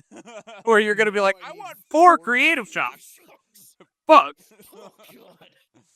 It's creative shock, so you're already fighting over that card with other people. Yeah. The CUR for Asphodel Paradis will be Lorraine level 3. That'll be the stamp serialized card. Good on you, Lorraine. I guess. I know why. Yes, she is. She really fucking is. I know why, but this should have been Dante. Like, I know that Lorraine is attractive and the waifu tax, and in this case, the butt tax rather than the booba tax. Yo, you see somebody throwing it back like that, giving you those eyes at the club, and you're in. But, like, Lorraine already has a CUR. It's not her arcane. It's her crux one, right? But, like, Dante's a new champion. He should have had the CUR. Like, yeah. Give Himbomancer his CUR. Yeah, but I also feel like, man, especially after getting 3 fucking Alice CURs in a row, it's like, yo, guys, can you just, like, hide your bias a little bit? Like, god damn. Yeah, I admit I'm in the same boat. Like, it would be cool to get, like, the Dante CUR. That would be super sweet. I understand that men aren't as appealing, but come on. I mean, speak for yourself. I mean, if they have Dante throwing it back like that, people might buy Fuck it. yeah, give it to me. Take his shirt off. Like let's Paradis Mark II, damn it. He's manipulating the blood for sure. Give me him in that slutty man pose. You know the one that I'm talking about, where they're slouched down in a chair with the legs spread, and give me some blood running down his chest. Fuck. I'm okay. Oh my god. Anyway, woo! Glad I don't have a camera on right now. Anyway, Asphodel Paradise will be draftable. It is different though in that you do get the draft pack, but you also draft 4 packs instead of 3. As excited as I am for Asphodel Paradise draft, I feel like Weeb still doesn't know what they're doing with drafts in their set. in their game, like, because Dawn of Ashes was draftable with no draft pack, but you drafted 6 packs, and then we had Immortal Ambition with the draft pack and 8 pack and 3 packs, and now we got Asphodel Paradise where you do need the draft pack, but you're gonna draft 4. Like, figure it out, guys. To their credit, this is their 10th set, and they've been testing it out to try and hone it in. Yeah, I think this will probably feel a little bit better than it did with 3 packs. And they did mention that one of the differences between this and A and B is that this will have 3 uncommons, whereas A and B tended to have 2. Yep. So that also allows for a little bit more versatility, and you can like see a little bit of deck diversity happening from that. I think that this is a good test, and my hope is that we'll finally get that finalized form. But I'm okay with being the people who are testing this for them. Yeah, Arctic Creek is okay. I love draft so much. I'm excited about it all the same anyway. We've played so much Mortal Ambition draft, like to the point that we've practically solved the format. Yeah. I'm not playing A and B draft against you anymore. Why not? Because I keep losing. Oh, well, get good or something. I don't know. Anyway. It's hard to solve a format when you are pulling the cards. Anyway. Yeah, we'll undoubtedly be playing a shitload of this at Dallas. Maybe, I guess that's going to be our first chance to play it in Ascent, but Dallas is also going to be the premier event for the next set, which is going to be weird. But I mean, Asphodel Paradise will be the draft set probably for a couple of years. So yeah, it depends on if the next set's able to be drafted, which I doubt it will be. It might not be, but I could also see them doing what Magic did in the past, which is where they go, okay, now Asphodel Paradise drafts is 3 packs of Asphodel Paradise, 1 pack of Dante's Inferno, or whatever the fuck it's called, right? Yeah. Or 2 and 2, or whatever, right? I imagine if they do that at all, it'll be 3 and 1. If this is Paradise, we're going to probably get Purgatory before Hell. Whatever. I think the next one's going to be Hell, and it's going to be, there's 2 different cities on the planet. And I think one is, like, on Asphodel, there's one called Dis and one called something that starts with an L. I think the other one will be that name, Hell, in some capacity, or, torture or whatever. Yeah. All right, and so there was some lore overview that was shared. I'm not going to encapsulate it here, but we did get some new cards alongside those lore drops. So Destined Encounter is a 3-drop wind fast action mage skill. Scavenge 6 for an ally card. If the scavenge card is Elysian, draw a card into your memory. I think this is cool. You definitely have to build to play it, but I like cards that replace themselves because it helps you maintain influence and tempo. Scavenge 6, I feel like, is the minimum that you can do to hope to actually realistically hit somebody. There's also the potential to whiff entirely and get nothing. There is also the possibility of getting a +1 out of it, because you could scavenge for an ally, show that it's an Elysian, and draw another card. Yeah, that's what I meant. Sorry. If you're playing it for being mage, like, it's a skill, it's not a spell, so it doesn't pop your Empower. Yeah, I like this card. Here is a card that made way too many people upset, and for a reason we'll get into in a moment. So Welcome Merriment is a slow wind action, 3-cost cleric skill. For each player, that player may rest any amount of allies they control, put a buff counter on each ally rested this way, untyped floating memory. I think the card itself. mad because Lorraine was dancing with Stark from Frieren. Yes. Yep, that is exactly the reason. So the art features Lorraine and a very pretty man wearing a flower lei with red hair pulled back in a ponytail, and they are dancing, and she's got like a little bit of a what's the word I wanted? Yeah. I can't think of the word that I want. Blush? Well, yes, but that's not the word that I wanted. Not enraptured. I don't know. It's gone. But anyways, people are like, "Who the fuck is this guy? Get away from Lorraine! I'll kill you." Don't trust nobody.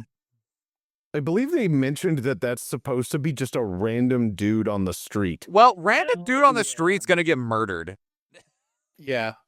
That's all right. He'll die happy. The card itself, I think, is kind of shit, though. Yeah. Yeah, that's a hard sell. It's like a starter deck card.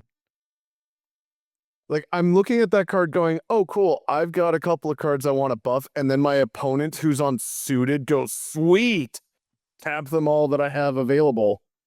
No, Well, I mean, none of that's happening. You just created a scenario that would never exist unless you just popped a Ducal Seal or something against them, because what allies are you using this on that you wouldn't rather be hitting with or activating their cascade or that they haven't already hit you with? Like, Sure. My assumption, though, is that a Terrafring could be a card, but still. sure, but that's such a The point is it's that's still not a card happening. that's not going to see much play anyway, as mentioned. Like, even in the most creative scenario that you made, it's still not happening, right? Because it's like, oh, I played all these suited cards and for some reason didn't attack.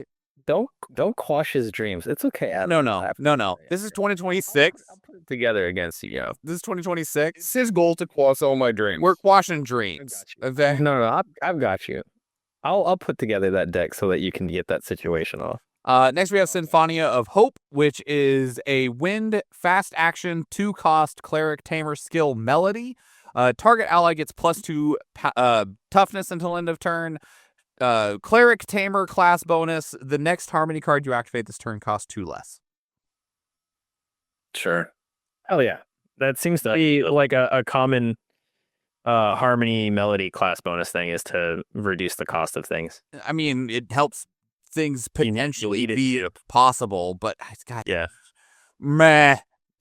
Some more lore cards. So we see Beatrice here. So she is there on Asphodel. Wow. Sorry. Damn, bro. Demon's Bargain. It is a 2-cost fire slow action tamer spell. It is exalted, and you gain control of target ally you don't control unless its controller has you draw 2 cards. What's the bargain? I don't care. I'll take it. That card seems pretty good if you're assuming that your opponent's allies are good. Yeah, Well, that's true. I mean, or they just let you draw 2 cards, right? Like, Yeah, but that's my point. I wanted. Worst part is pay to draw 2 cards. That's pretty good.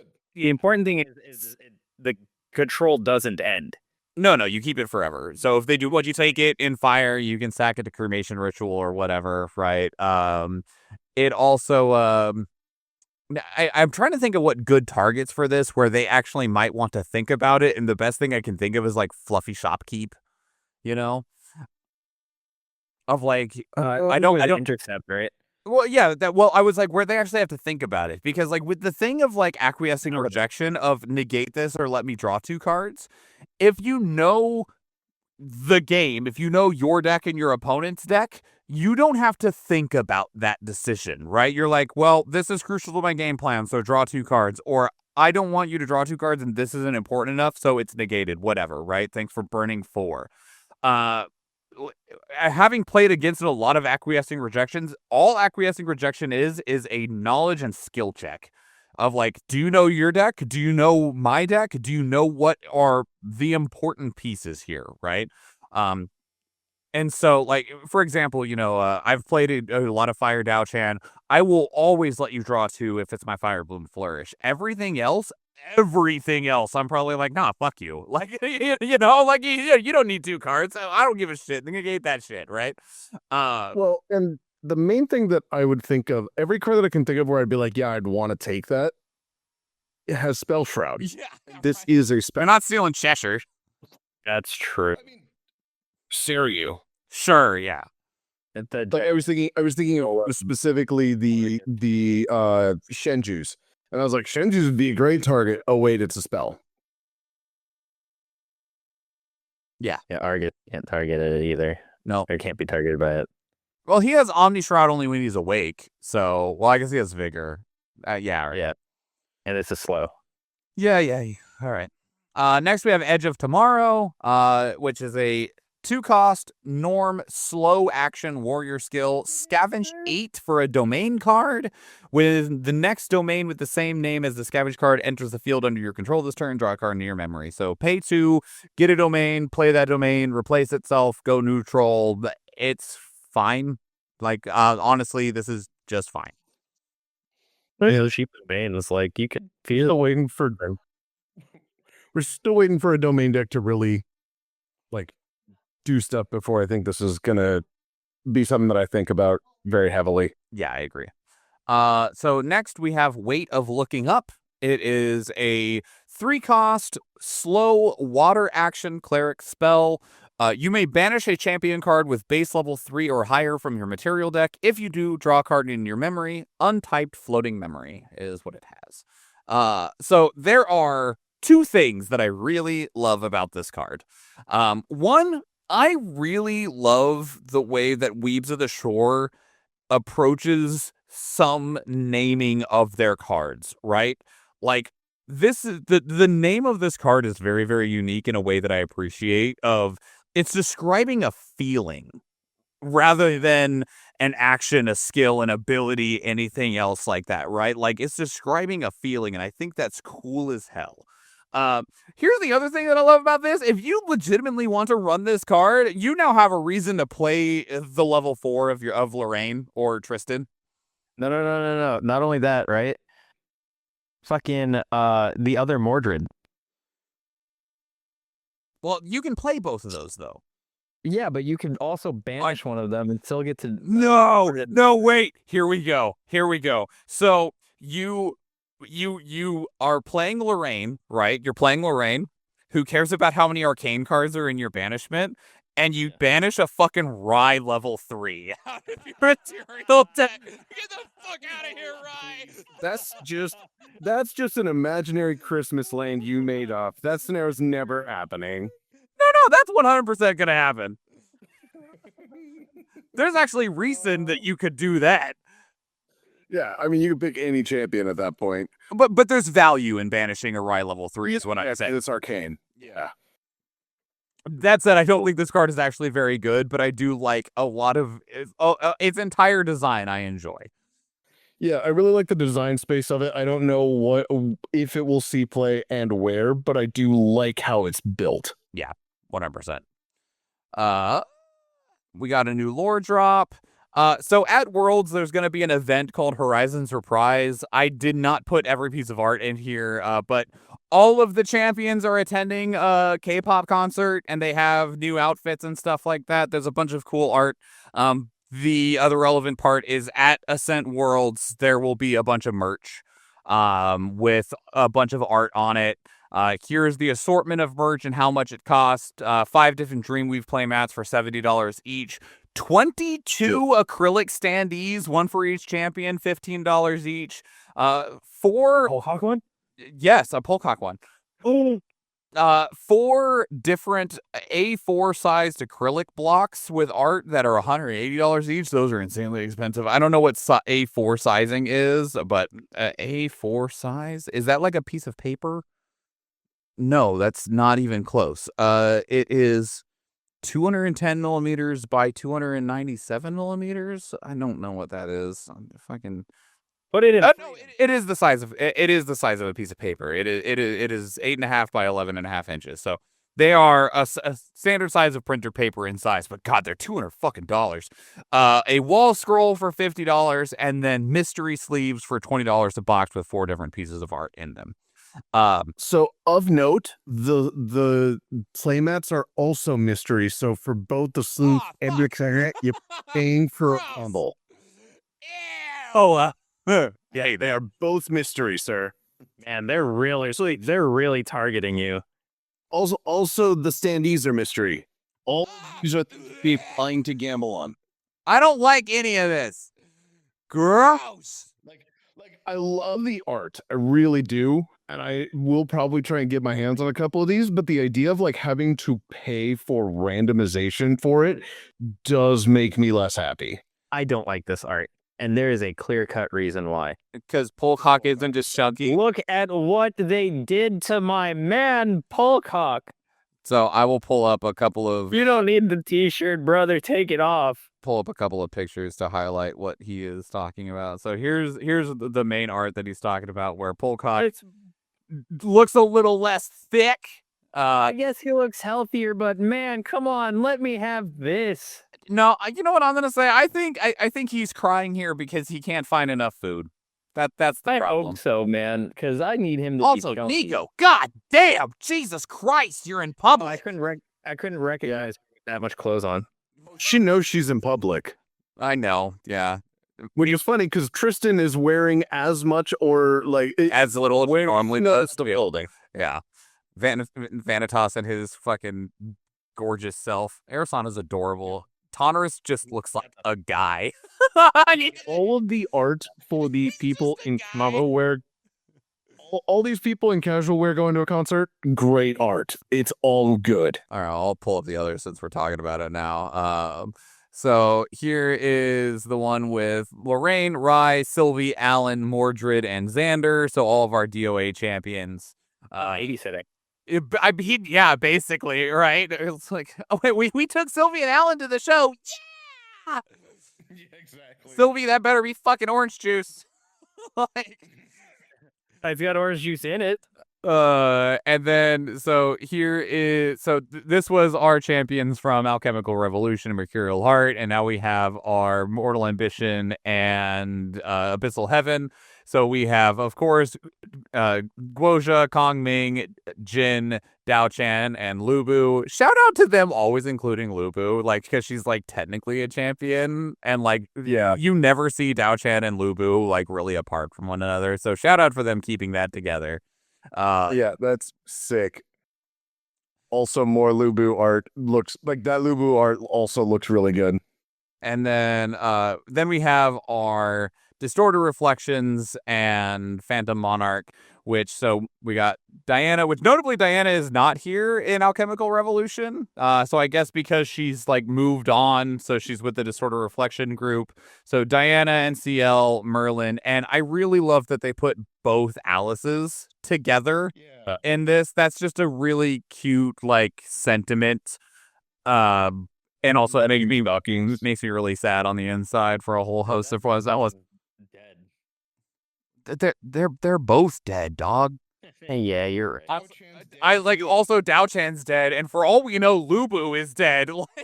Like Jin might be dead. Jin might be dead. We don't know, man. That's a lot of dead people. Alan's dead. We don't actually know if Alan's dead. No, nobody knows anything that happened to Alan. Okay, nobody cares. Fuck Alan. Straight up have to say in the Q&A of the dev stream that yes, Alan will be coming back. We will do that eventually. Please don't. Come on, there's guys and melodies.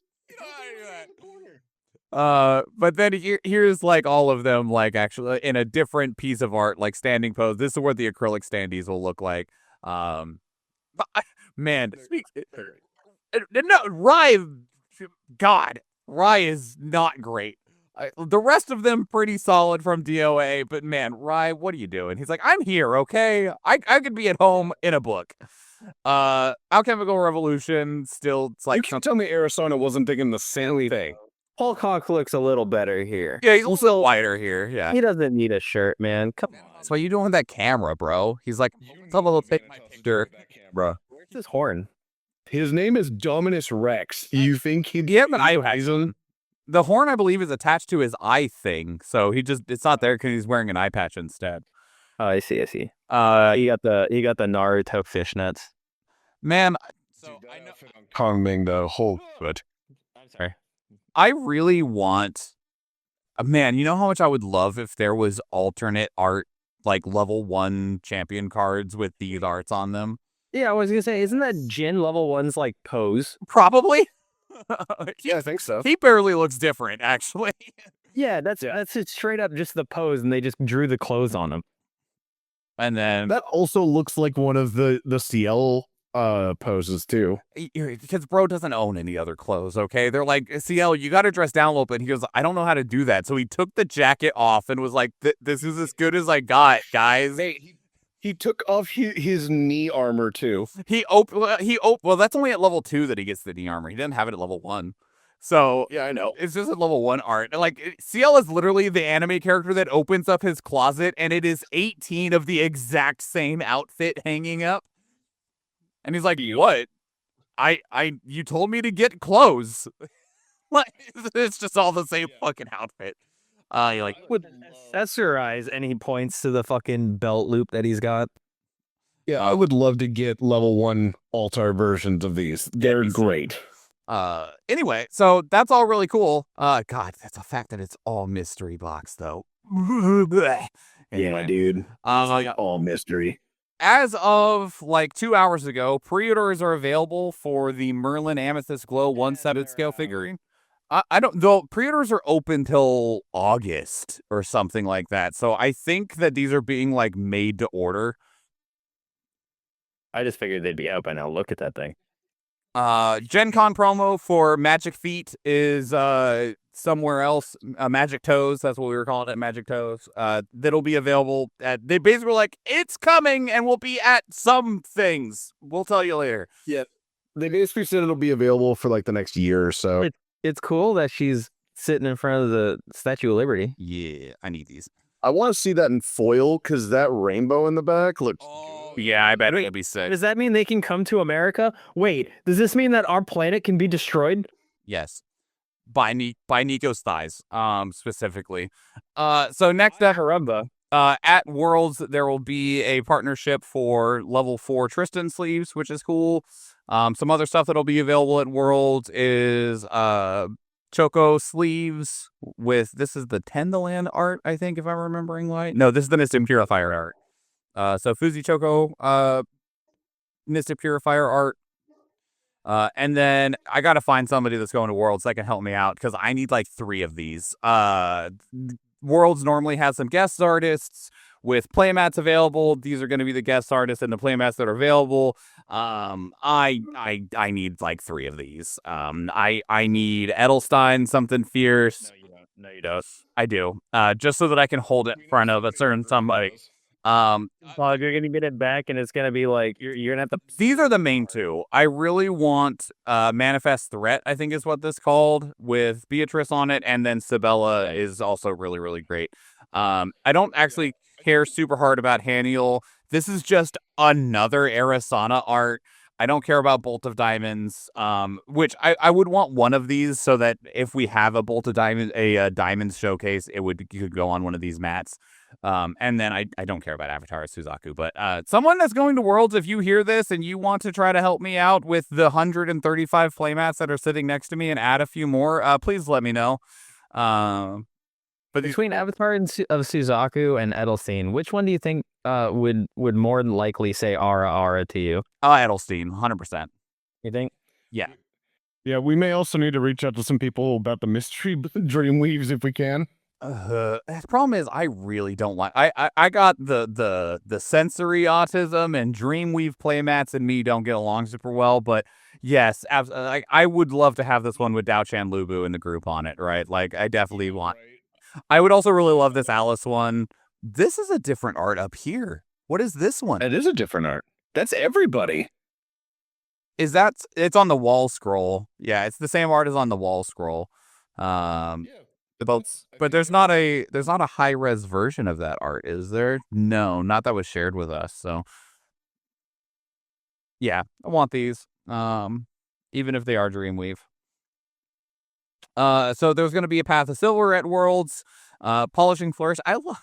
Why is it that Polishing something. Why is it that Path of Silver always gets like really shitty promos? Like, the promos that they give out to the Path of Silver people are just, like, kind of shit. Beautiful art, though. Initially, I was like, who is this? We know who this is, and it'll be one of the last things that we talk about. But goddamn. I think it helps, though, that, like, because Path of Silver is something where, like, you can potentially, like, you can get everything, and then you can pass to the person behind you, and then they can get everything. So, in some ways, I think that's kind of nice. Sure. Well, I don't know what Stamp Rally is. Did they talk about that? You actually watched it, right? Did they say what Stamp Rally is?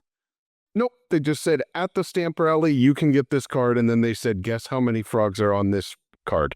Okay, that's very informative. I see 1, 2. Wait, living frogs or frogs in general? Because she's got 4 across her They base. just said frogs. Okay, 1, 2, 3, 4, 5, 6, 7, 8, 9, 10, 11. I see 11 of these. 12 on the guitar. I see 12. The immediate answer they said, because they were just, it was not like somebody had an exact answer. They just said 11 as well, was what they had seen. That's Sorry, they do not explain what a Stamp Rally is The now. lute, the ukulele, whatever. The stringed instrument. I'm just saying. All right, so next up, we finally get to see what You're the a drummer. You should know instruments, right? I know. Shut up. Next up, we have the Battle Pass, the Pantheon Pass. I have a lot of feelings about this, but not actually that results in a lot of words. So there are 3 tiers of the Pantheon Pass. There's silver, gold, and platinum, okay? And it is $60, $100, or $200, depending on the tier, because it's 3, 5, or 10 side event tickets. The tickets last, I believe, through, like, the whole fucking year. So this Pantheon Pass will start at Worlds 2026 and go through Worlds 2027. So you can keep on working on your Pantheon Pass, like, throughout events as you are able to attend them across the year.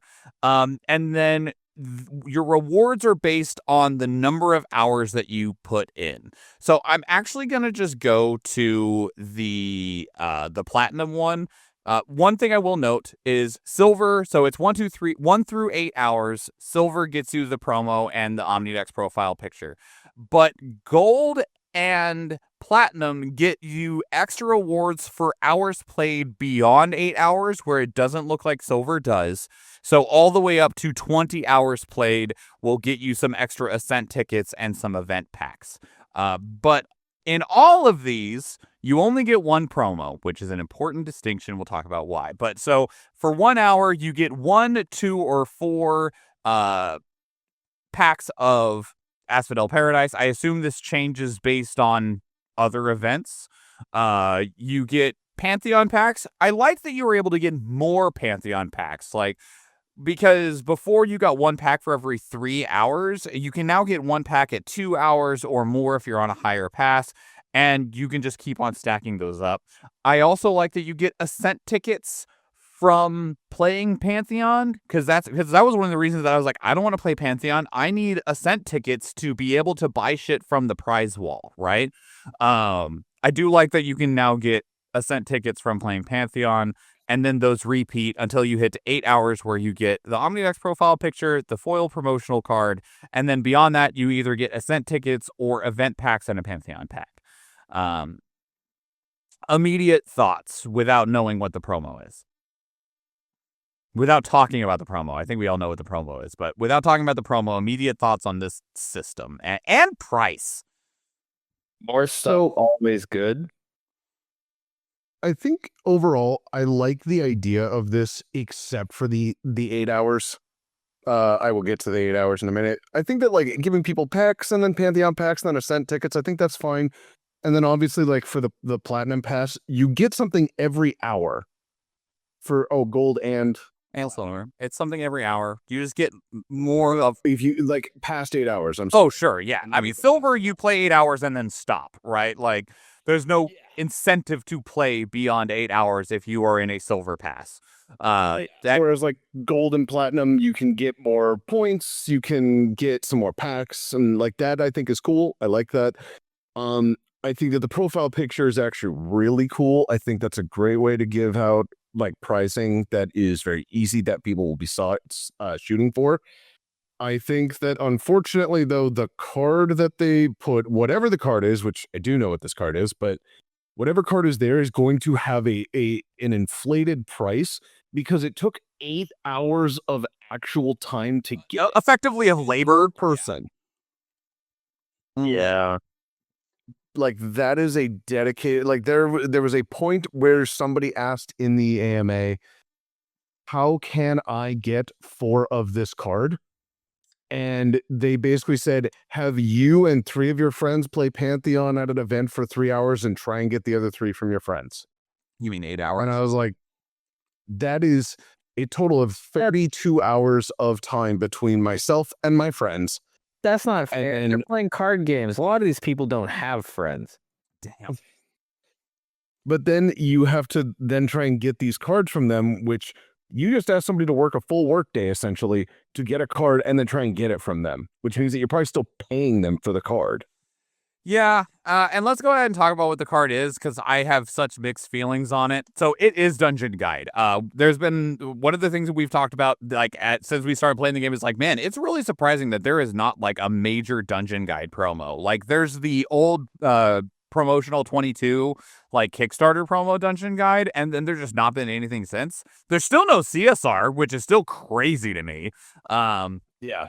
But the promo is a full art foil dungeon guide. Notably, this is also the same character that was on that Path of Silver card from earlier.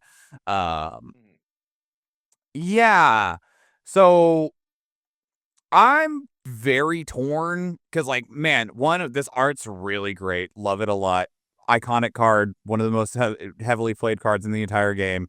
I want 4 of these bad. But playing 8 hours of Pantheon to get 1 feels shit. Like, Well, I mean, I guess the reason why it's only 1 is because it's directed towards Pantheon, right? sure, I guess it's not bad logic. Correct. But I do think that the cost of this card is going to get very inflated. Oh, yes. Absolutely. Because again, it took somebody 8 hours. What is one person's 8 hours of time worth? Plus whatever it costed to play. So it's like, what, $30 minimum for silver plus 8 hours? 60. No, it's $90. Oh, no, yeah, $60 for silver. Silver is 3 side event tickets, so it's $60 to enter. Okay. But realistically, looking at these, I think that you would be way smarter to always go at least for gold. Yeah. Because with gold, you're going to get 2 extra Pantheon packs, which means 2 extra rolls of trying to get the CPR Pantheon barrier. And like that alone is worth, you're putting in the same amount of time either way, right? Whereas Andy, you could end up playing more than 8 hours, so you may as well get the cent tickets or whatever. Right. But if you only do 8 hours or 9, right? If you're only looking at 8 hours, get gold, because the difference there is you get twice the number of Asphodel Paradis packs. You get 2 extra Pantheon packs and whatever the Ascent tickets are worth to you, right? For $40 extra. And the Pantheon cards are very, very relevant, especially in terms of like value versus effort, right? If you're going for the 8 hours for Dungeon Guide, then absolutely spend the $40 extra, get a gold, and then you get those extra Gamba rolls, right? To maybe hit those CPRs and those Pantheon packs.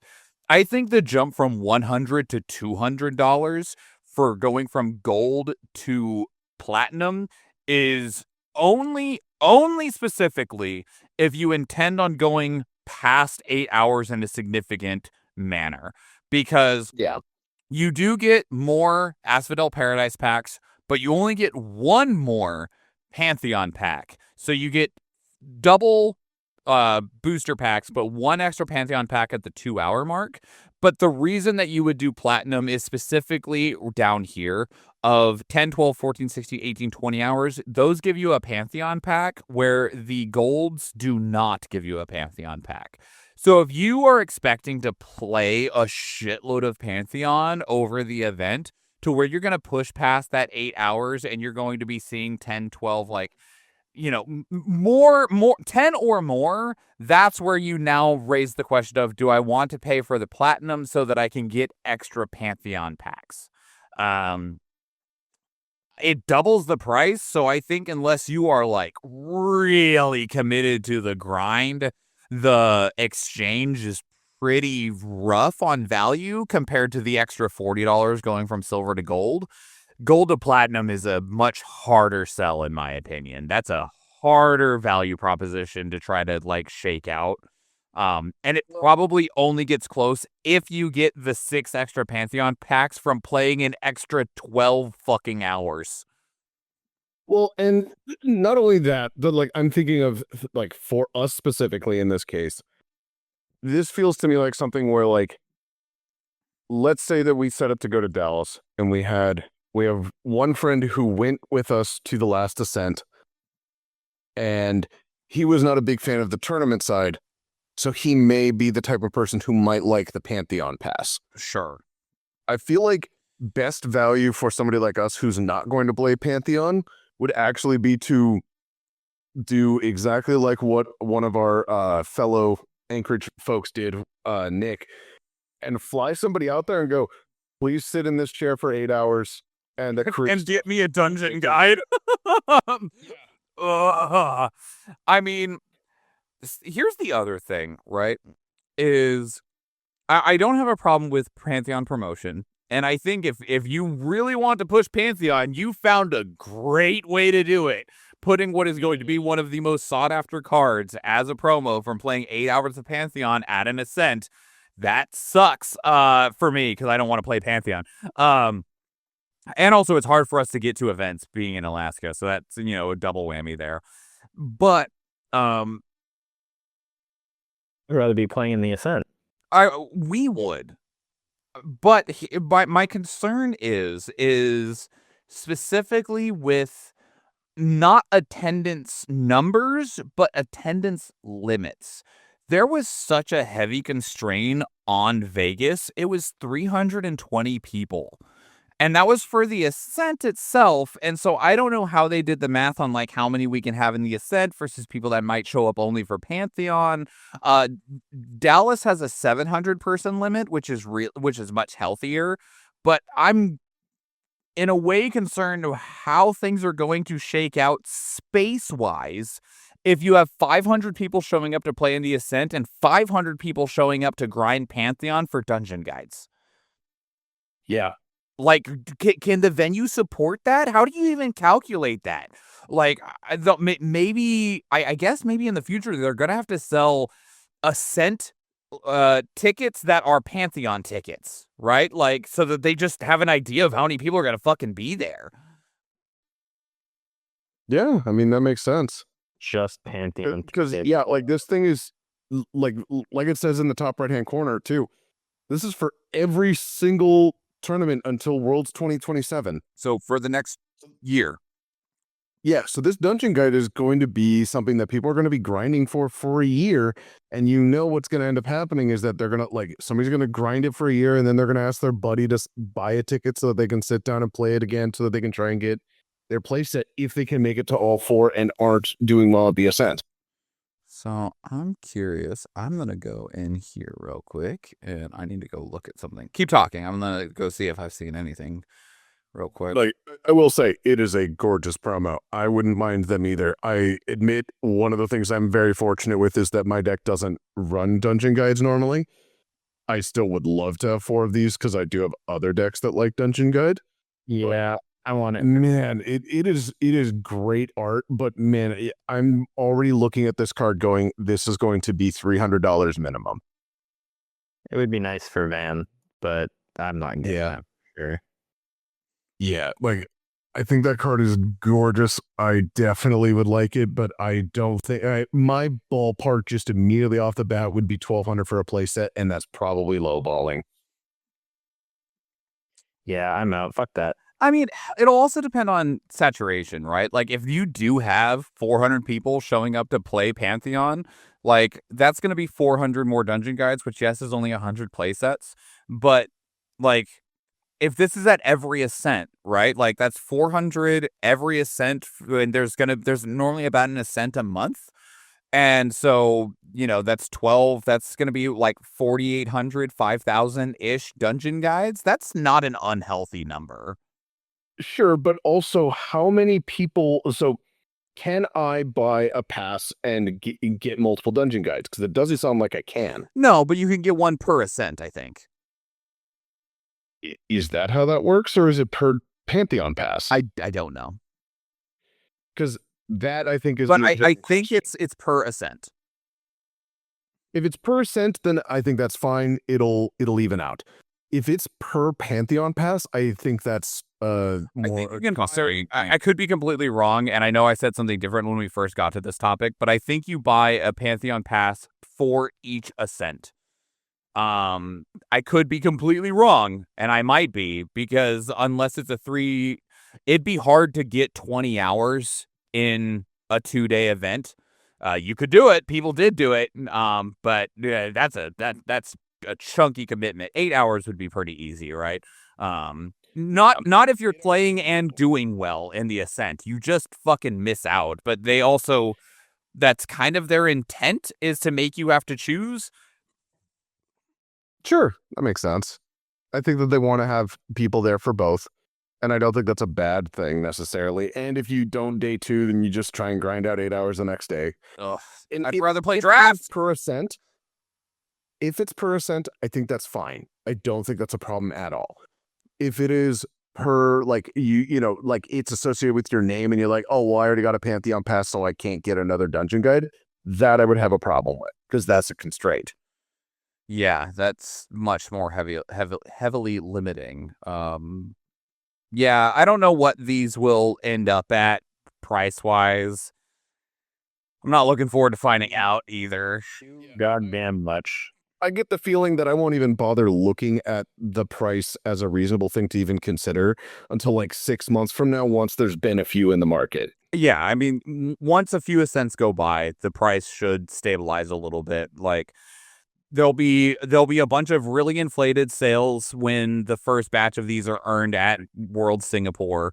And then from there, when we get Osaka and stuff like that, they'll start, as more are made available, the people that are willing to pay more for them to get them earlier will have bought them, and then the price will go down and stabilize a little bit. But I have the feeling stabilize is going to be like at lowest $200.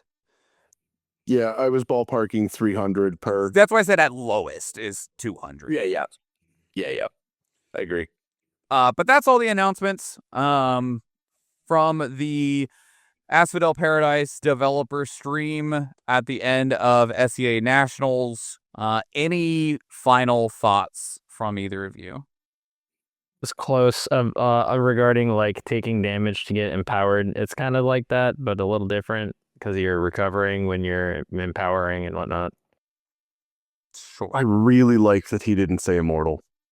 I like that they've shown that they can build an Exia without every single one of them having to say immortal. That was the one thing that I was concerned about. So I really like seeing that. I think that the arcane stuff has a cool effect where, like, the static ability is neat, but also you can build up arcane cards into banishment, which we already know is something that arcane likes to do. I think that looks super sweet. I'm excited also to see how the other champions are going to come out. They probably won't be in this set. It'll be in the next set. But my current guess would be Castella and Beatrice, just because we've seen both of them here. Yeah. And we might actually get to see the Beatrice finally, because I think that's been a thing that we've kind of wanted to see. Yeah, I think that makes sense. Or whatever it was. Like, so far, I'm pretty happy with it. I don't think that I've seen anything where I go, like, I want to change my primary deck yet. There's nothing that's like, oh my god, I gotta try that. But, like, I definitely want to try Dante. I want to build something out of that. I want to see how Arcane Warrior works, because that could be kind of cool. Like, I'm intrigued. Like, they've done the job of, like, enticing me without, like, making any promises. Yeah, we haven't seen a card that says, I'm playing Lorraine now. Like, correct. We haven't Sarah. No. That just means this one can play against Lorraine now. I don't know. It's still an upward battle for Fire Towers. Bro, like, were there not Lorraine specific cards Yeah, there were. with Lorraine bonuses? Then wouldn't that be ones where it's like saying, "Hey, I'm playing Lorraine now"? I meant that make me want to play Lorraine is what I meant. Oh, I see. I see. Like Dante already, I'm just like, man, I'm ready to see what he fucking does. I want to play that shit, right? Like his regalia is cool, his mechanics are cool. Lorraine, I'm like, well, that could work, but I haven't seen any cards that make me go, all right, I want to play this. That's what I mean. Yeah. Like, That's Lorraine. Yep. yeah, like I am sold that like I will be trying out a Dante deck. I know that I will be trying something in there that will be super sweet. I'm excited for that. Lorraine, I'm intrigued and I want to see more, but I haven't immediately gone like, yeah, gotta do Arcane Lorraine now. Yeah, exactly. All right, that's fair. All right. Well, thanks everybody. If you made it this far through the entire 2.5 hours of us talking about this was literally longer than the dev stream was.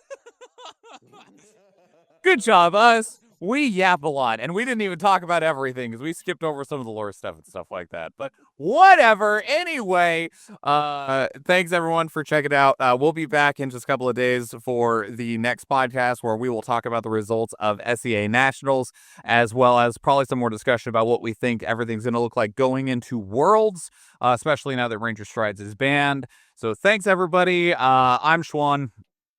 I'm Bungud. And I'm Gandalf. We are Team Glimpse 6. Please remember to play like a G6, and we will see you next time. Bye, everybody. Bye. Bye. Hey, that guy's playing Dead by Daylight.